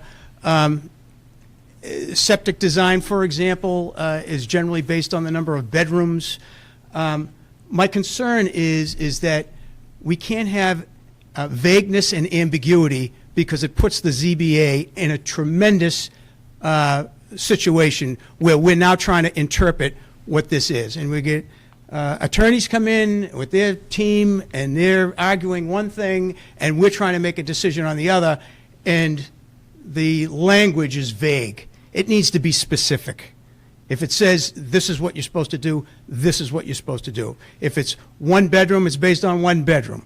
If we're going to get two bedrooms in there, whatever it is. Doesn't limit the bedrooms. What's that? It doesn't limit the bedrooms to state law, I don't think. I don't Does think state we're law allowed. allow us to limit the number of bedrooms in an ADU? I don't believe so. Septic will. All right, so my point to that is now is it gonna surcharge the septic system, right? Because it's based on number of bedrooms, right? Not number of bathrooms, number of bedrooms. And that's right? one of the, criteria, site plan approval. And just to, answer your question, Jay's been going back and forth with the state because, as I think Selectman Cresta hinted to the fact that this has to go to the AG. This isn't, when a city adopts zoning, it's adopted. When we adopt it, it goes to the AG's office for final approval. And Jay's been in contact, and this, I think there's going to be some more guidance given once we have our hearing with the planning board, because Jay's office and other town councils they're kind of going back and forth with the state, trying to figure out exactly what we can regulate. And I agree with you 100%. The more, when we're enforcing zoning, the more Specifics matter. the more specific it can be, the easier it is for us. Unfortunately, this is one of these pieces of zoning that's been dumped on us, and we're trying to regulate what we can. So, we gotta walk that fine line with town council so that whatever, if this does go to the board and this does get adopted, it actually gets signed off on. Well, it gets signed off by the AG. This has all been for naught. If we go to a special town meeting or a general town meeting, and the AG comes back, the say same we one made that's it too suing restrict- cities and towns over the MBTA district comes back and says no. Yeah, we made it too restrictive, I'm not gonna approve it, and then. And I had one other question, sorry. Sharon, I believe it's on, if the planning board gets this reference tonight from the select board, it would be on the ZBA agenda for their next meeting for review as well, correct? I believe so, and then the adoption process is statutory, so it has to go to the planning board for the hearing. I don't know that it allows for, I don't know that the statute allows for joint hearing with the ZBA. Unfortunately, these aren't the town's rules, this is state law on how we adopt zoning. We can attend. But absolutely, and I think we just have to post a meeting, and the whole board can attend and give comment to the planning board when they're holding the hearing. We just have to make sure we follow the. And as I said, my biggest concern is ambiguity and not having specifics, because that puts us in a very difficult position trying to come to a decision. The other thing, I saw one of the things in there in terms of existing non-conforming lots. Is there the possibility that this puts a conforming lot into a non-conforming condition? And what happens then? So there's a lot of things I think that we need to think about, right? Is that a possibility? I don't know. I don't think so. I don't think you But can. again, something that we If we don't. understand. So we adopted a section to deal with non-conforming existing accessory structures. We proposed a section for dealing with that, and I believe it requires a special permit. In our calls with Jay, it's very, you can require a special permit, I think I think Justin or Jack, you guys are on the call, right? You can require a special permit, say we have an existing garage, doesn't comply with setbacks. We can require a special permit, but you can't consider the use when you're considering the special permit. You can only consider the structure. How you do that, I don't know, but. So what you mean by that, so let's say there's a non-conforming property that has a garage with an unfinished second floor that is, would not be able to be built today in that location, but it's, because it's a non-conforming lot, is that structure now able to be used for an ADU? Or does that have to go back to his board for a special permit, or does the previous non-conforming use make the lot, in the eyes of the ADU requirements, conforming? Well, I can give you a little clearer example. Accessory structures right now don't meet the same setbacks as the principal structure in R1B and RA. And they actually have a greater requirement in R1B and RA, they have a lesser requirement than the principal structure. In R1A, they have a greater requirement. So R1A, the setback requirement's 15 feet. And that could be, for example, in those two, somebody that has a pool cabana. Correct. Absolutely. So I have a question. Can I interrupt just with a question, Commissioner? Because you can either have it as a freestanding ADU, or it can be part of the existing structure. Correct. So if it becomes part of the existing structure and now it's too close to the setback, what happens? Do they then put the structure 3 inches from the existing structure and not attach it? I mean, these are the things that I'm worried about. Building code still applies, so you have fire separation distance for multiple buildings on a lot, which would come into play. But in that R1A scenario, you have the principal structure right now is required to be 15 feet from the lot line, side and rear. Accessory structures in that district are required to be 20 feet. Doesn't make sense. It was something that was on my list for the review that never happened, but. But if we changed, let's say that changed it in the future, and that's now a non-conforming structure. Yep. Does that non-conforming structure, can it be utilized for an ADU? If, under what we proposed, I believe it requires a special permit. I'm not 100% sure under the base law if it's just by right. So, And this is stuff we gotta flush out with. I mean, this is stuff that the planning Yeah. board needs Yeah. to address. So- We're not the board, I We're understand not that. making any determination tonight. I appreciate the opportunity to make a couple of And comments. appreciate your input, Rick. Yeah, thank you. But, and if I could offer a commitment to echo Scott's sentiments, we're required to go before the planning board. The ZBA is very much a stakeholder in this. A And part. so, you know, And the Board of Health has a concerning, septic issue, so that public hearing will need input from not only citizens, but from we other need boards. as many people, as many perspectives as we can get. And, you know. I know what Anna's gonna be working on her first week. So are you afraid? You're still here, so that's good. Nice. all right. So, with that being said, all things considered, there's more digging to go. So with a motion to refer the accessory dwelling bylaw to the planning board, we have a motion. Do I have a second? I second. And there's no commitment of a, No No, we're just determination. referring. It would have to come back for another meeting. None at all. Let's see if the planning board can actually get their process done in time, whether it's a December, January, or February special. Right.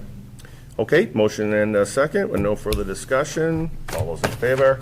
Aye. Opposed? No. Okay. Thank you. Got a lot ahead of us on that, but all good points. everyone. Thank you, Thanks, thank you, Good work. Scott. Thank you, Anna. Thank you, Richard. All right, moving on. Number 8, Meld Peak Load Shaving Generator?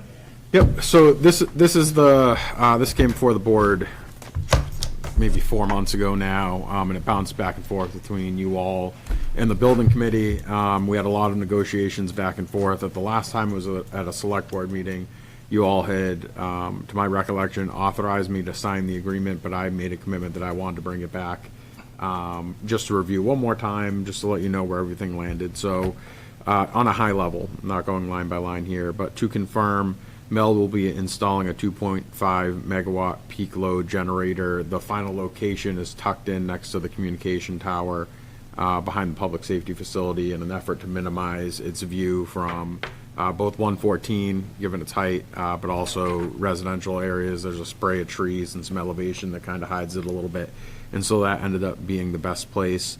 In terms of what the town gets in exchange for that, it would be firm numbers, $200,000 savings in total project cost. It is going to save us from needing 2 separate generators, one for public safety and one for town hall. The one at town hall will remain. Meld is going to pay for it and pay for the equipment, its installation, as well as its maintenance in perpetuity for the rest of the time it's on that site. The additional benefit is the peak load generator is going to allow for the buildings on the municipal campus, in the instance of a large, long-term power outage, say an ice storm or some type of weather resiliency issue, we'll have full power in the buildings. And that would include fully operational elevators and everything else, as if the power never went Because I out. assume our generators that we're putting for the 2 buildings are not going to operate the whole building. Correct. It would just be lights. Lights and safety. Which is nice to have, but Yeah, light, safety, and heat, probably. And so this would qualify those buildings to be NFPA life safety certified buildings in case of, significant regional weather events or emergencies or anything else, we could use those buildings. So our as buildings could be shelters. used for shelters. Okay, Yep. good. And then one item, or actually there's 2 more. One is the 5% that the town will get every year on savings that gets from getting to kick that on. So if there's a power surge or the peak shaving, right, is the crux of this. If it's determined that Meld saves $1 million by kicking it on infrequently throughout the year, the town automatically gets 5% of that. It'll be earmarked for open space uses, so. And that 5% will be not taken into account in the calculation that yields the pilot. payment in lieu of taxes. Yep, correct, yes. And then one last piece, this was a new addition, is that there were some redesign costs in implementing this, so this doesn't eat into our $200,000 savings, but it did create $50,000 added cost in terms of reworking the design, just given where we were at. If this is something we put in 2 years ago, it wouldn't have been an issue. So I did go back to Mike Cloutier, who's been an exceptional partner in negotiating this, and asked him, hey, would Mel be willing to pick up half of that cost? And they were agreeable to that. So the their board of directors, right, over at Mel, they did, Commissioners, yeah. the commissioners reviewed this, voted in approval of it, and so I offer it again, now amended to this board, if you would authorize me to go ahead and sign it, then we're good to go. They're gonna put the PO out for this tomorrow to get it going, because there's a long lead time. I think it's a great agreement, great job, great agreement. If you need a vote, I'll make a motion to approve it. I'll second. All right, the motion is second. All those in favor? Aye. Opposed? No, passed unanimously. Appreciate that. Thank you. Thanks for negotiating this. Anytime. Fellow board members, ladies and gentlemen, I unfortunately have to leave at this time, and if Jeff would graciously take over the chair duties, I will bid you adieu. Thank you. Have a good night. Okay, we'll move along to Good luck. the town administrator annual evaluation. So we all filled out an evaluation, and we have the results here. So if I can make a couple of comments on this.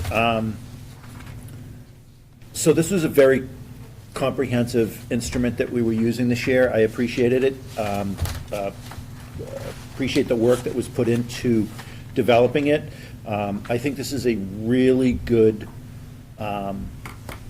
baseline tool, and I know that one of the things that I've been asking for many years is, as we've moved into more evaluation of all of our employees, you know, I view you as the chief executive officer of this town, and I think it's important that all of our performance reviews really flow down from the top.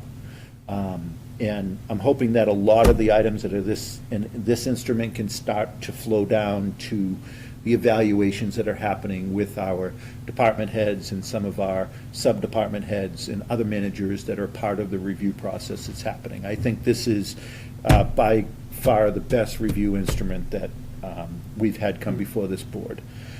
Secondly, just my comments on your overall performance. It's been absolutely stellar. Not that I'm giving away all of my comments, and here, one of them you could probably figure out was from me. I've had the opportunity to work with 3 different town administrators here, and then 5 total, 2 other town administrators in another town that I served on the select board. And I will tell you, you've had hands down the best performance in the last year of anybody I've worked with, especially during very trying times. From, you know, not long stepping into the door, boom, there was a cyber incident that would have, I think, brought anybody to their knees. The way that you handled that, from how you communicated with us and communicated with the public, how you managed the employees on that, but how you worked to mitigate what could have been significant risk to the town. You stepped in to a municipal complex that was already designed, or not designed, but a process that had already been approved with a shortfall, and you managed that in a way without pointing fingers of, well, others were involved in this is mine now, we've got to fix this. You actually rolled your sleeves up like this was yours to manage. And I appreciate that. And a town meeting rewarded the project with additional dollars very overwhelmingly, and I give you a lot of credit to that. You stood at town meeting and very clearly made that argument. You took ownership of the effort, and you supported this board and the building committee. The last budget process we went through was probably one of the most difficult budget processes that we've had in recent times, and you handled it superbly. You allowed the department heads to continue to lead and make their arguments for what they needed. Where appropriate, you weighed in. You were not the new guy here looking to spend on new programs. You made arguments, very cogent arguments. You even convinced me on one that took some time, and I appreciate that. And then lastly, kicking off this municipal project. That could be a full-time job for you and your office overall. And you've continued to balance, I mean, from a fire down at the DPW facility and all of these other pieces that are thrown at you. You closed our union negotiation contracts during extremely difficult financial times. And you've, the work you've done on employee morale, employee recognition, and other items. Absolute fabulous year. You've become a leader in this town. You've become a quiet but very steady leader. Not lost on me. I don't think it's lost on anybody on the board. The problem is you've set yourself up with such a bar for future years. One of my comments in here is around long-term strategic planning. And you haven't done a bad job on it. It's just that you've had so many pieces on your plate. And that's the area I really look forward to you spreading your wings now that, you know, the cyber incident's behind us, DPW is building's gonna be reopening, the project. And we have a planner. And we have a planner. We actually, for one of the first times ever, we're fully staffed. And that's Can you been, knock on some wood? I'm begging you. this is very hard now because, you know, people talk about the great resignation. You know, it's not that we've had a revolving door. Municipalities, period, have had a little bit of a revolving door. So I just give you huge kudos, Justin. You have served us so well. And you've set us up very well. You've made my job as a very part-time elected board member so much easier. I sleep better at night knowing that your hand's on the wheel 24/7. Your communication with me and this board has been fabulous. You found a great rhythm on that. And how you communicate with the public. I've had numerous folks that have communicated with you, called you, and then remarked to me how responsive, accommodating where appropriate, and actually compassionate you've been. And I've always said from constituent services, that's where your bread and butter is. And your ability to make anybody that calls your office feel that their issue is that's very important to them, is very important to you, goes a long way to townspeople, taxpayers, residents, business people to feel like their town cares. So I don't know what you do next year, but you've set a big bar, Justin, but I Well, you know, can't be happier. the goal for the next year is to better estimate the time frames on agendas. Yeah. I agree with much of, if not all of, what Brian said. It just, you know, going into this, I had very high expectations, and you met them, which is a good thing. But on the evaluation form, meets expectations is, you know, kind of the middle criteria. So even though you've met my expectations, my expectation was of doing an excellent job. So by meeting that, you've done an excellent job. I agree with everything Brian said and Costa, and the proof is that we all are in unison in that, is the overall, the last rating part is the overall, the town administrator performs at the following level, and it's a scale of 1 to 5, and it's a 4.8, which has never happened from this board. I think the last one was a 3.75, so that's quite a feat. Which was a good score. In year one. Absolutely, everything Brian said, Costa said, I couldn't agree more. I think you've done a phenomenal job. You've earned the respect of the citizens, the employees, and this board, and that's refreshing. Thank you.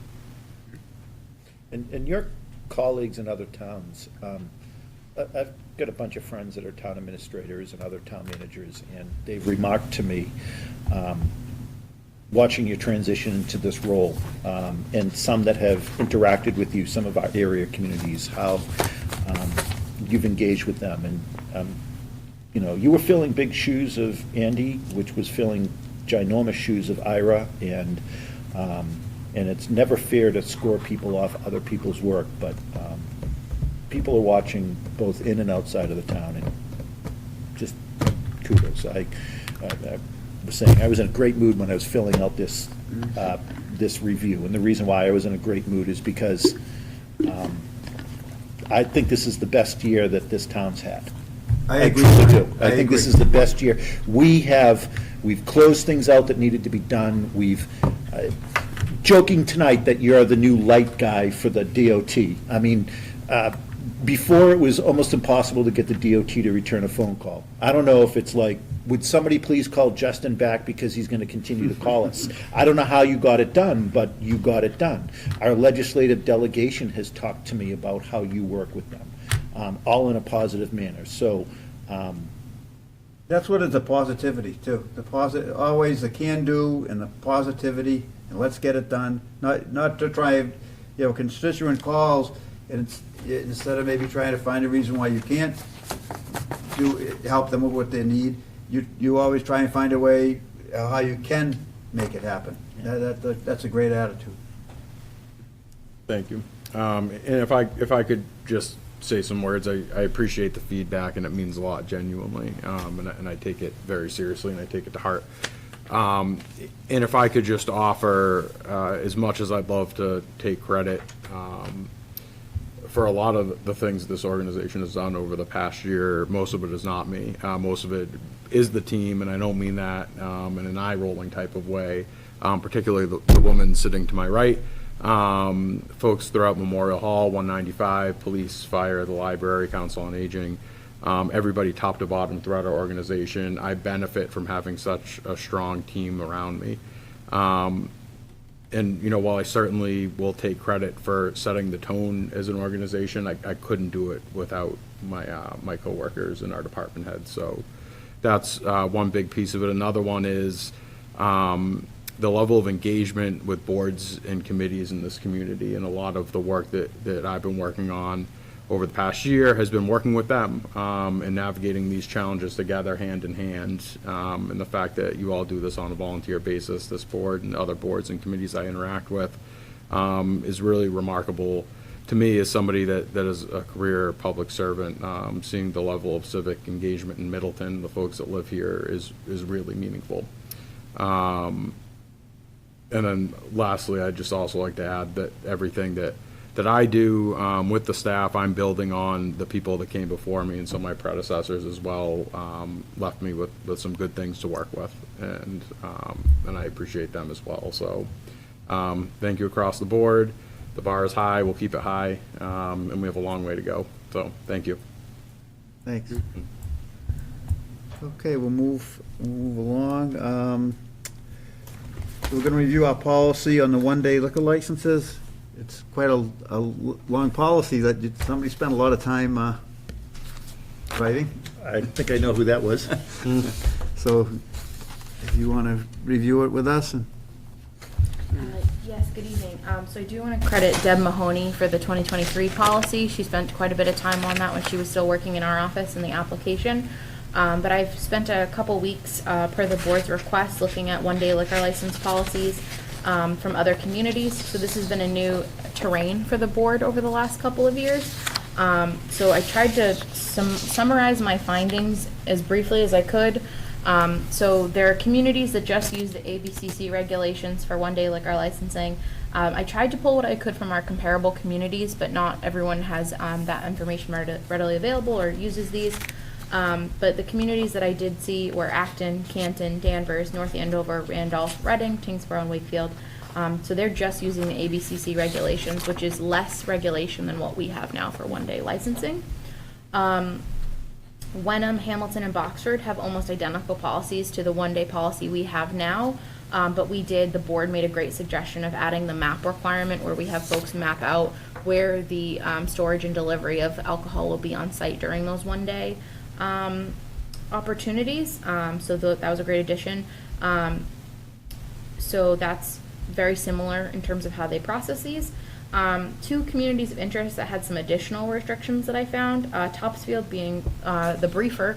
They do one-day licenses only for wine and malt and only for nonprofits. So that's a distinction where we do allow it for profit. And so the ABCC regulates that you can do wine and malt for profit, and then nonprofits can do a one-day license for all alcohol. So Topsfield has condensed that even smaller. Swampscott also puts a 2 beverage per person restriction, 2 beverages per person per transaction, and beverages have to be opened at the bar. So like when you get like a sparkling seltzer or something, that's opened by the bartender, handed to you. You can't like walk over there and then open it. So that's something that we saw with Swampscott. They do have the police chief weighing in, which is something we also have happening. I did reach out to Chief Sampson because we'd seen quite a few of these one days this year just to see if he had any feedback. And he was happy with the process that we had established in 2013. He didn't have any additional requests at this time. So with that being said, I did not provide a new regulation for you to review. I think we're quite middle of the road on this. It doesn't, unless though it's the board's wish, I didn't look to add any additional regulation.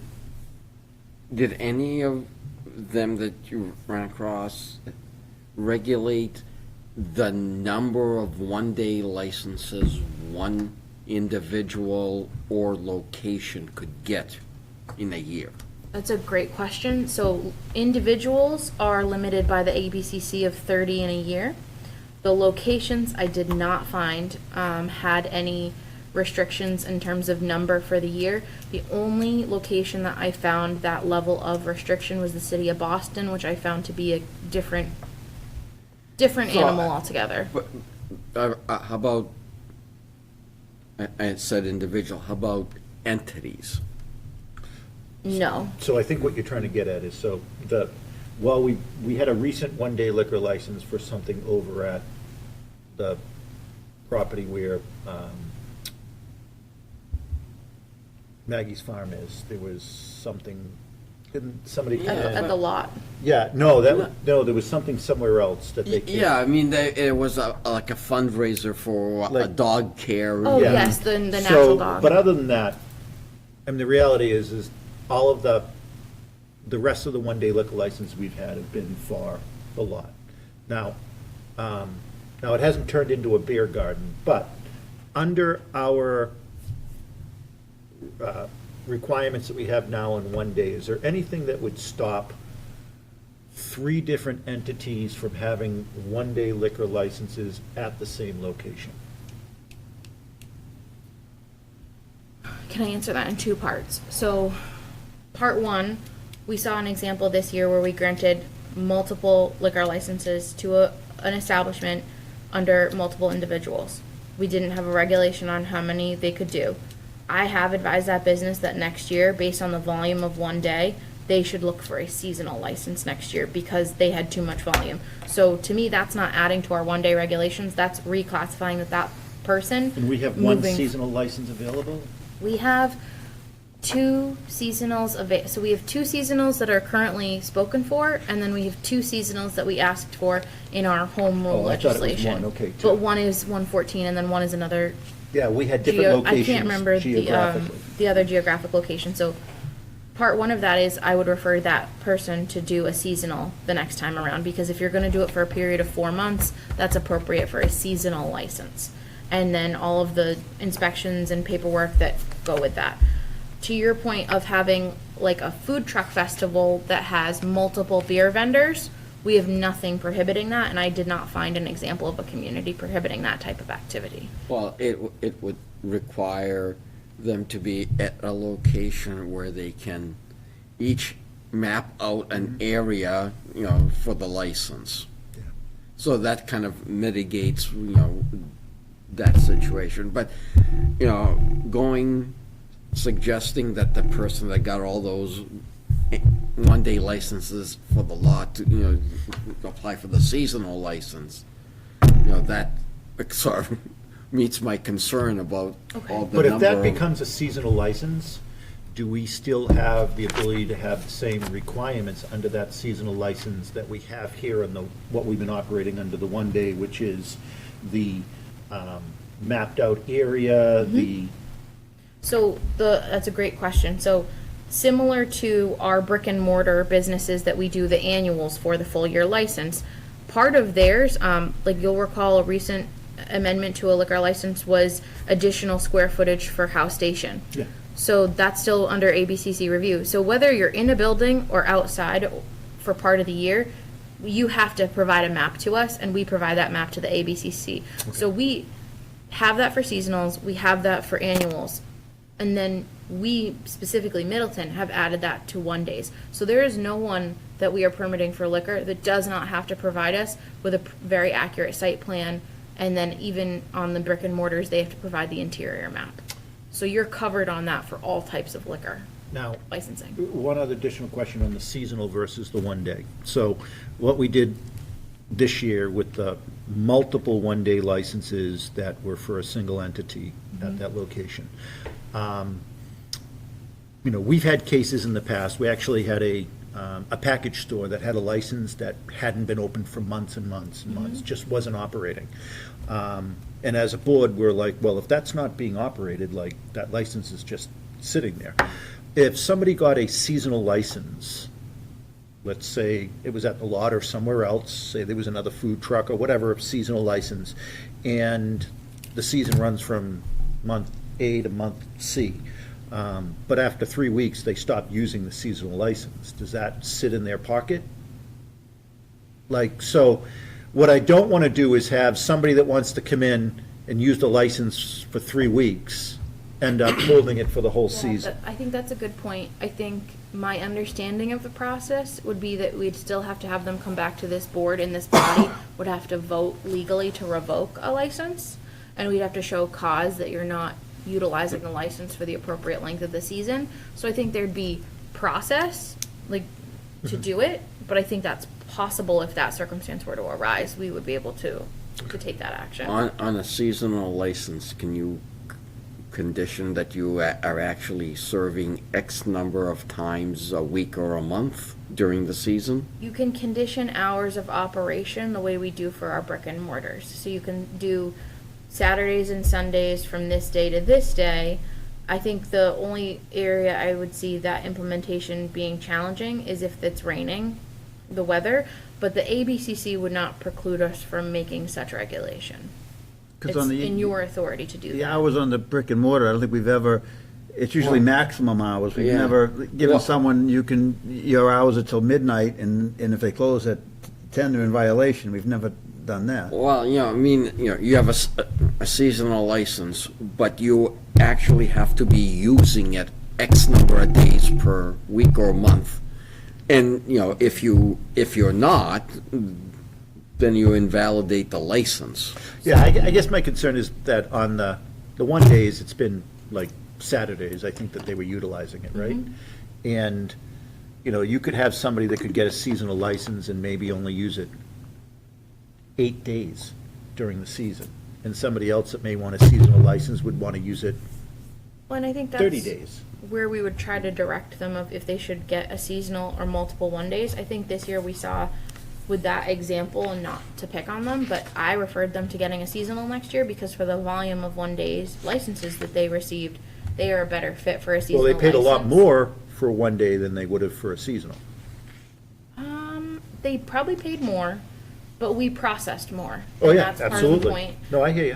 I will also say that like seasonals are by their very nature not just seasonal in terms of that they're only in that April to October cycle, but like think about a lot of seasonals across the Commonwealth are at golf courses, and a lot of them they use it for like the carts or for like the stations in the middle of the par, whatever it's called, like out there. I don't know. I don't go out there.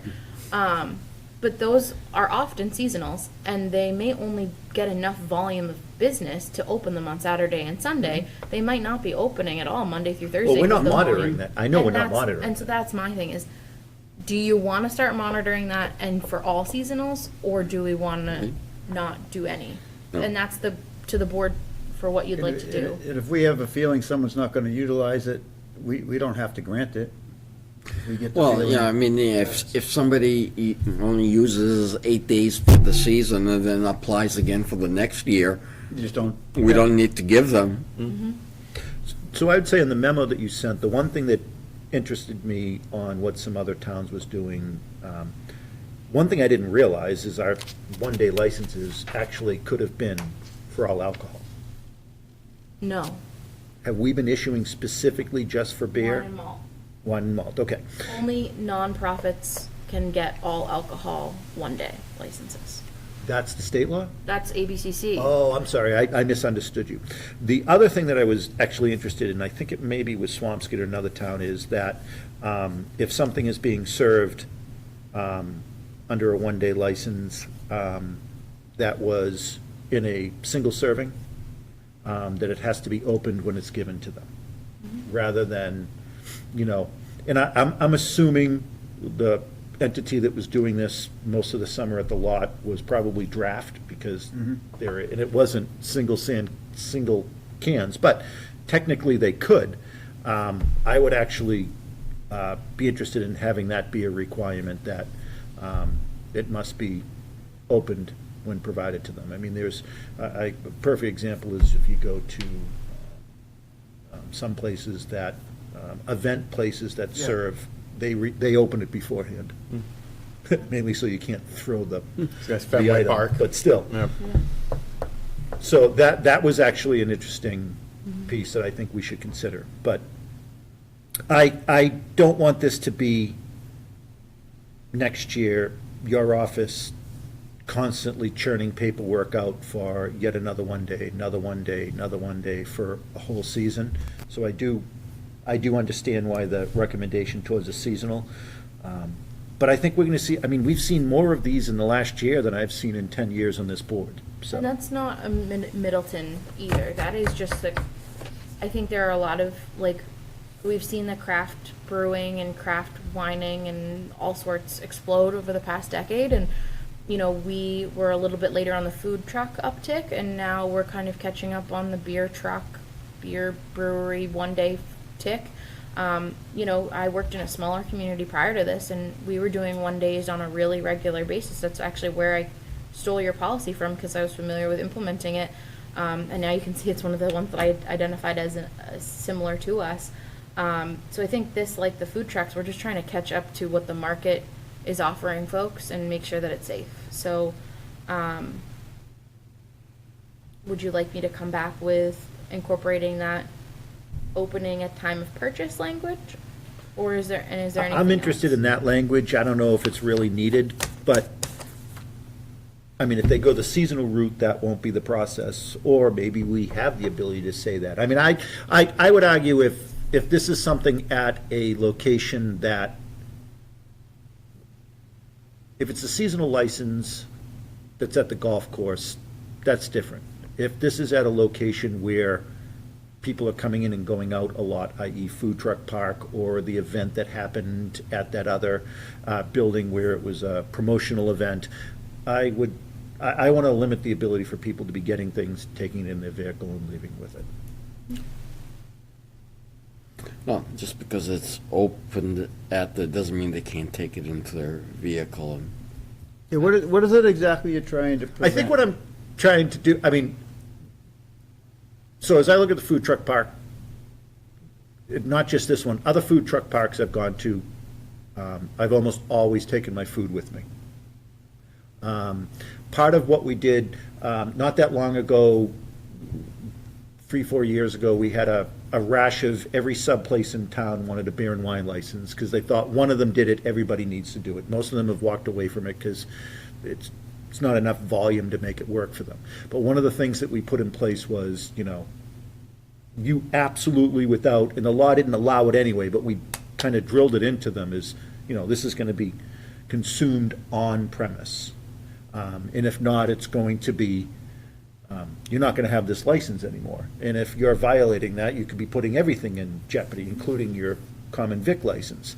A food truck is different than Joe's Pizza or Sam's Sub Shop, because it's mobile in nature. People are coming in and going out. It's not you're walking into an establishment. It's like people are moving around and so forth.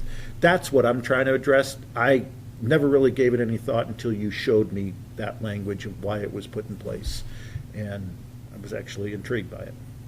I will say the one thing, just so that for the public's benefit as well, all of the people that get one-day liquor licenses have the same tips, which is the alcohol safety training, as any bartender in any other establishment. So whether you're in a sub shop, a bar, a restaurant, or one of these, mobile alcohol vendors, their tips is on the line, their liquor licensing is on the line, not only with us, but with the one days, many of them have home bases. And so the ABCC as a state agency is going to go across their, across town jurisdictions if these people are found in violation, which we have seen even since I've been here. But I'm happy to I'll pull the 2 beverage. So do you want just it should be opened, or the 2 beverage restriction as well? So 2 per customer, that's? That Swampscott has 2 per customer, but they also have the beverages must be opened by the caterer server at the time of purchase. So there's 2 pieces there, both, neither, either. I mean, we already have the requirement that if somebody's at the food truck park and they're getting beer, they have to consume it in a certain location. Right. Not where everybody else is having. So I think that, I think the 2 per kind of limits the ability of the server not having access over who's actually obtaining it. If you think of anywhere else, a server's bringing the beer, wine, drink to the table where people are seated, and they kind of know who's getting it. When somebody comes up to a counter and orders something, you don't know where it's going, but now they're in a designated area. I'm not sure the 2 drink maximum. It's kind of like you're at a Sox game. Well, a Sox game is so expensive as a Sox game, that's all you can afford is a 2 drink minimum. You could get a mortgage. Yeah. But, I mean, the 2 minimum, I don't think either one, has been an issue. So, but if we're to add any, it would be the one about opening, the number of drinks that you buy at one time is. I'll bring that back. I mean, you So it's can- 2 at one time, not one person can only get 2 a day. It's Means talking that- about 2 at a They time. can go up 10 times. I can go up, and for my transaction, I get 2, because I'm one person with 1 transaction. But if I go up with Justin, he can get 2 and I can get 2, and we can go back up. But I can't go up and get 2 for me and 2 for him all by myself. I kind of like the 2, I think that there's merit to it. That's fine. Because it's not like you can't go back up again. Then you know who it's really for. I actually think we're probably going to get more of a request for these next year than we had last year. I think there's more coming. Because you can't assume it's just going to be, you make the example of the food trucks, but it could be anywhere. So And so, let's say there are 2 groups that come in and ask for a license at the same property. Are we going to require separate locations for consuming? Or would they be in the same location for consuming? So we did not contemplate that in our policy, because that gives you jurisdiction to deal with it on a case-by-case basis. Because, so for example, the example that we have been using is the lot and the other event that happened on another commercial property this year. Those, just because we know them. But let me give you another example. So say there's like a community day. So in my prior community, we did a big to-do for the 375th a few years ago, right? And we're on the town property. We did a big carnival, we had a big parade, and all sorts, like 9 or 12 food trucks. And so for that event, we had a very specific, here's where you can drink alcohol. And at one time, we were gonna add a second vendor, because we were gonna do like a beer person and a wine person. So I would leave that not in your policy, but at the discretion of the event that you're looking at, because you may want one designated bigger area for the wine and the beer, if that's the type of event it's going to be. If you limit yourself where it's gotta be separate or it's gotta be together. Yeah, so my wife and I go there, I order a beer, she orders a wine, we have to sit at separate locations. I mean, that's Yeah, you not have to be on separate feasible. sides of the field. But, we can deal with that if it happens. case by case. Each license applicant provides the map. It can be the same map, and we can say, okay, that's fine with us, or, no, for this event, we need, 2 separate areas. if anything, I would almost advocate for that there can only be one designated area per property. It could be more than one Yeah, person what using it, but there I shouldn't be don't more than want, one. what I don't want, and this may never happen, but I don't want this to turn into a bear garden. And I'm not some teetotaler, but I appreciate the food trucks in town, the times I've been there. I've seen a lot of people that aren't from town here, so it's bringing people into Middleton. The more, the better. Hopefully, they're spending money elsewhere else in town as well.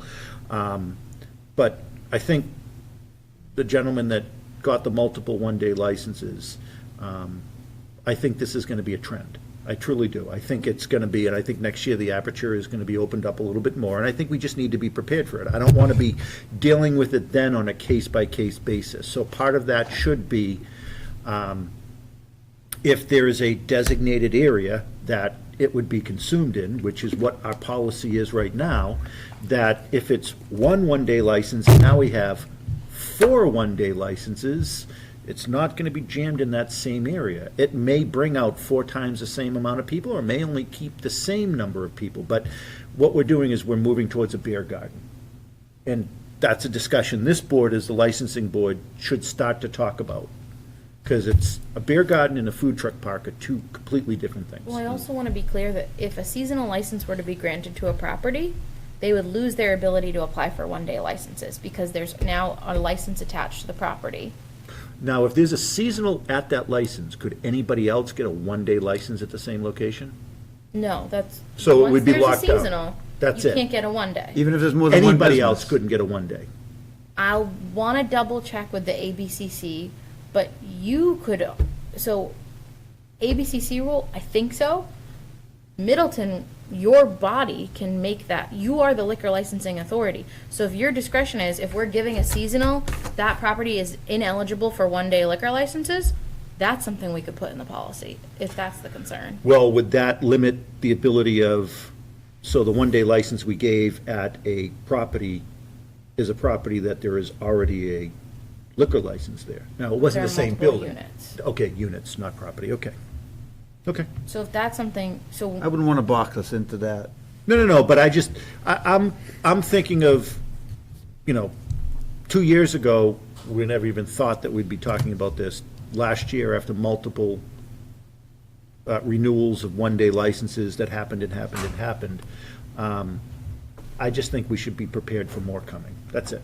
I think the takeaway I would like to have is that you have quite a bit of discretion within reason, whether it comes to parking, location, density.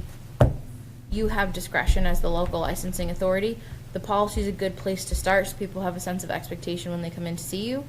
I'll bring back at your next meeting the language about the 2 beverages per person and the opening at time of service. And We all agree on the 2 beverages? Yeah, I'm fine with that. Costa, you? Yeah, I'm not eager for it, but I'm not against it either. I think it should be 2 per individual, not 2 per transaction, so a couple are Yeah, out there and they're yeah. ordering 2 each and it's in a single transaction, that's fine. Right, one So it person should can be- pay for Yeah. 4, should be they per just need the person. other 2 person. beverages per person per transaction. Yep. Okay. All right, so we're all set on that, I think, for now, right? Yep. Okay, we'll move along. So we're going to talk about the Public Health Excellent Grant IMA renewal. I think we have a draft of that, right? Yeah, so are we renewing as it was, or are there any significant or notable changes? Okay. Couple of substantive items. So I actually visited our wonderful friends in Boxford and Topsfield respectively last night. So greetings from their select boards. Seeing all of you in 24 hours, which is very exciting for me. Feel like very much Dr. Morrison must feel. So substantive changes, we've become the lead community. This IMA reflects that. Additionally, in this PHE grant cycle, we've been giving the funding for 2 new positions. One is required by the state, a part-time shared services coordinator. Working with Tracy and Scott Zellner, who have done a wonderful job on all the paperwork. It's a lot of paperwork for this grant. We're required to have this position. We're gonna need it. It's a lot of paperwork. We're also looking at adding a half-time social worker. Both Middleton and Boxford are very lucky that we have strong outreach positions at our councils on aging that handle a lot of social work responsibilities, but those are unique to the population that works with the COA. We don't have anyone that's working with anyone outside of that population. Topsfield does not have that position at all. This would add a half-time social worker to work on community programming, events, outreach, with the 3 communities, to increase our public health programming and social work capacity. So all these positions you're talking about, we'll have a third of it. We have a third of it, yes.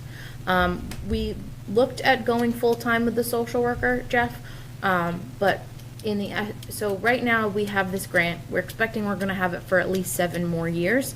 At a certain point, we're gonna have to have a conversation with the 3 communities of what do we wanna absorb and keep, and what can't we afford to absorb and keep when the grant runs out. Maybe the grant gets extended. I think there's gonna be advocacy for that. So can I ask a question around the social worker piece specifically? How much of that do we think is actually going to potentially, in his or her role, be supporting around substance use disorder, opioid use disorder? So, reason why I'm asking this is, so we've got the settlement dollars that are coming in, that are probably going to increase because there's other settlements coming. Now, it's not going to be a huge amount of money, but there's going to be other dollars coming. One of the things that I know Tracy and others have been advocating for, and I open up wonderfully supportive of this, is the ability to have outreach when overdose and other items have happened that either our ambulance or our police or our fire responded to, how the social worker, either at that moment or at a future moment, can engage with that individual. Is there a way to support both the grant dollars, but also in the future, if the grant doesn't continue, the use of the opioid settlement dollars? So, can I finish answering Jeff's question and then answer your question? So, we only did halftime. It's shared between the 3 communities. We all have different priorities, but there are some shared items that they'll work on and do shared programming for. But we kept it at halftime because at a certain point, we will have a financial obligation many years from now. To your point. Can I ask a follow-up to that? So are we going to provide a dedicated office in the new facility for this person? So what we've looked at as we've built, we knew this grant existed as part of, well before we did the programming study for the new building. So the way that the public health office is set up for the new municipal center is there's the health director's office, and then there's the space where admin support for conservation, planning, and health are, and there are extra desks. It's like a bullpen. And then on the first floor, we have the nurses area across from the veterans and the council on aging. There's rooms for 2 workstations in there. So a nurse, which we have the shared nurse, and we have our own part-time nurse, and then the shared social worker. And so there's room for everybody when we're in the new space. But to your point, Brian, with the opioid dollars, certainly a possibility. Tracy's working on programming like that with our opioid funds. However, the tri-town social worker will only, I believe, be given the opioid abatement direction in Middleton because we are not working as a tri-town with our opioid funds. Boxford and Topsfield have taken different directions with how they're utilizing their opioid funds. So for right now, no, but I know in Middleton that programming is Tracy's priority. So would that social worker be 19 hours a week? Right now, yes. So 19 spread around 3 communities. Recognizing that we already have social work capacity in Middleton for 60 plus. So our targeted work is going to be, I believe, a lot of work with the opioid work. Also, we have a full-time health nurses through this grant, and Julia has been a wonderful support system to the abatement work. Tracy has as well. So there are things that the grant picks up that our operating budget health staff can also then do. Okay. And I will say that further than that, we haven't identified in the IMA because I want to leave that to Tracy's direction as our wonderful public health director. Okay. But I think this person, to both of your points, this was not the concern that we had. We were concerned that at a certain point we would have too many full-time positions to be able to bring the capacity back if the grant ran out. I appreciate that you're both eager to have this person be busy because I think there's a lot of need there, and I think this person will be busy. I think we'll fill those 19 hours and maybe in a couple of years expand it to 40 hours. Anything else in the agreement that's different from? Just those 2 positions and the transfer to Middleton. The memo does outline some of the successes that the programs had and some of the programs that are being implemented, but keeping my eye on the time, they're in your packet, which is publicly posted on the website. So Middleton takes the lead on it now. Does that change year to year? Is that 1 year, or that's until something changes? This is now until something changes. So Topsfield did a wonderful job the first 2 or 3 years. For Middleton, we have a little bit more HR capacity with the hiring and the employee piece. And I think Tracy was willing to take on the management, which we appreciate. Yeah, I appreciate that too. Okay, do you want us to vote on and approve this? So, yes, but recognizing that council may have a few tweaks, so subject to approval of form by council would be appreciated. Okay, is there a motion to that effect? So moved. Second. Okay, all in favor? Aye. Aye. Okay. Move on, review of fiscal year 25 goals. Thank you, Mr. Chair. Given the late hour, I'm going to really breeze through this. But I'm happy to report anything on this that is highlighted in green has been 100% completed and met. And so for folks looking at home, that's a lot of green, so we're happy to see that. One red area struck through is the Don't Block the Box grant. We got an extension on that about this time last year, and following up with Superintendent Goodwin, in some conversation, we agreed that given the larger, more holistic approach we're looking to take in that area, we're better off just kind of letting it go. It was a small amount of money anyway, so we'll set that aside. The yellow items are items that are ongoing, so more than likely those are going to roll over in a draft that I'll give to you at your next meeting. We're going to put a little more time, or a lot more time for it at your upcoming meeting than we have this evening to kind of run through all of these, but given the small amount of yellow things, so promoting vacancies using multiple means, which we have been doing, but develop and holding a citizen academy. We still have, as we slated on here, through to 26 to do that, so I imagine in the upcoming year. In item 7, fiscal 24, update and compile a complete list of our surplus properties. We've talked at length about many of these properties. And I mean, this is an easy lift, something we can do in the next few months. So we still have through the end of next year to hit that goal by our own standard. And then implementing an action plan for each property. Some are a little more complex than others. Memorial Hall, we had an extensive conversation about through mass development. Some are a little easier. The fire department potentially knock it down. Still need to get a plan in place for that. The police department sell it. That's a pretty easy one. But we want to just get them all on the list on one sheet, and so we can measure their progress as we go along, because we don't want to wait until the last box is unpacked in the new building at the golf course and say, all right, what are we going to do with these buildings? So we're very much locked in on that. And then number 10 towards the bottom, these are easy ones, I just need to do them, but I had the best intentions of hosting town manager coffee hours on a quarterly basis. I would like to do that, and I do enjoy doing that. I have a lot of productive interactions with our residents, and I do have an open door policy, so I have those conversations, but sometimes it's just nice to have it over a cup of coffee. So that, and then monthly video and town administrator updates. So this is priorities and goals, not just for you, but for the town. Correct. So I think one maybe we could add, or we really need to talk to, is public safety. If we can't rely on an override, what do we do to ensure that the citizens are protected the way they should be with proper personnel? I think that's a big one. So in that vein, what I'll do is I'll send an email out to the board tomorrow, just saying, hey, by end of next week or start of the week after, if you can get 3 or 4, however many goals that you'd like to see wrapped into the updated goal document, we can put those all together, discuss it as a group at your next meeting. Okay. Okay. Any questions on this before we move on? No, good job. No? You all set, Costa? Yep. Okay, updates and announcements. Anybody have any? Nothing. Okay, We're closed on Monday, all town offices, okay, yep, holiday. okay. I'm sorry, I don't know if you said that earlier. I did not. Thank you. Okay. Are we still going to executive session? Yes, please, to return. Mr. Chairman, I move that we enter executive session pursuant to General Law, Chapter 38, 21A2, to conduct strategy sessions in preparation for negotiations for non-union personnel, and we will be returning to open session to take a vote. Is there a second? Second. Take a roll call. Brian? Yes. Costa? Yes. And I'm yes as well. We're in executive session.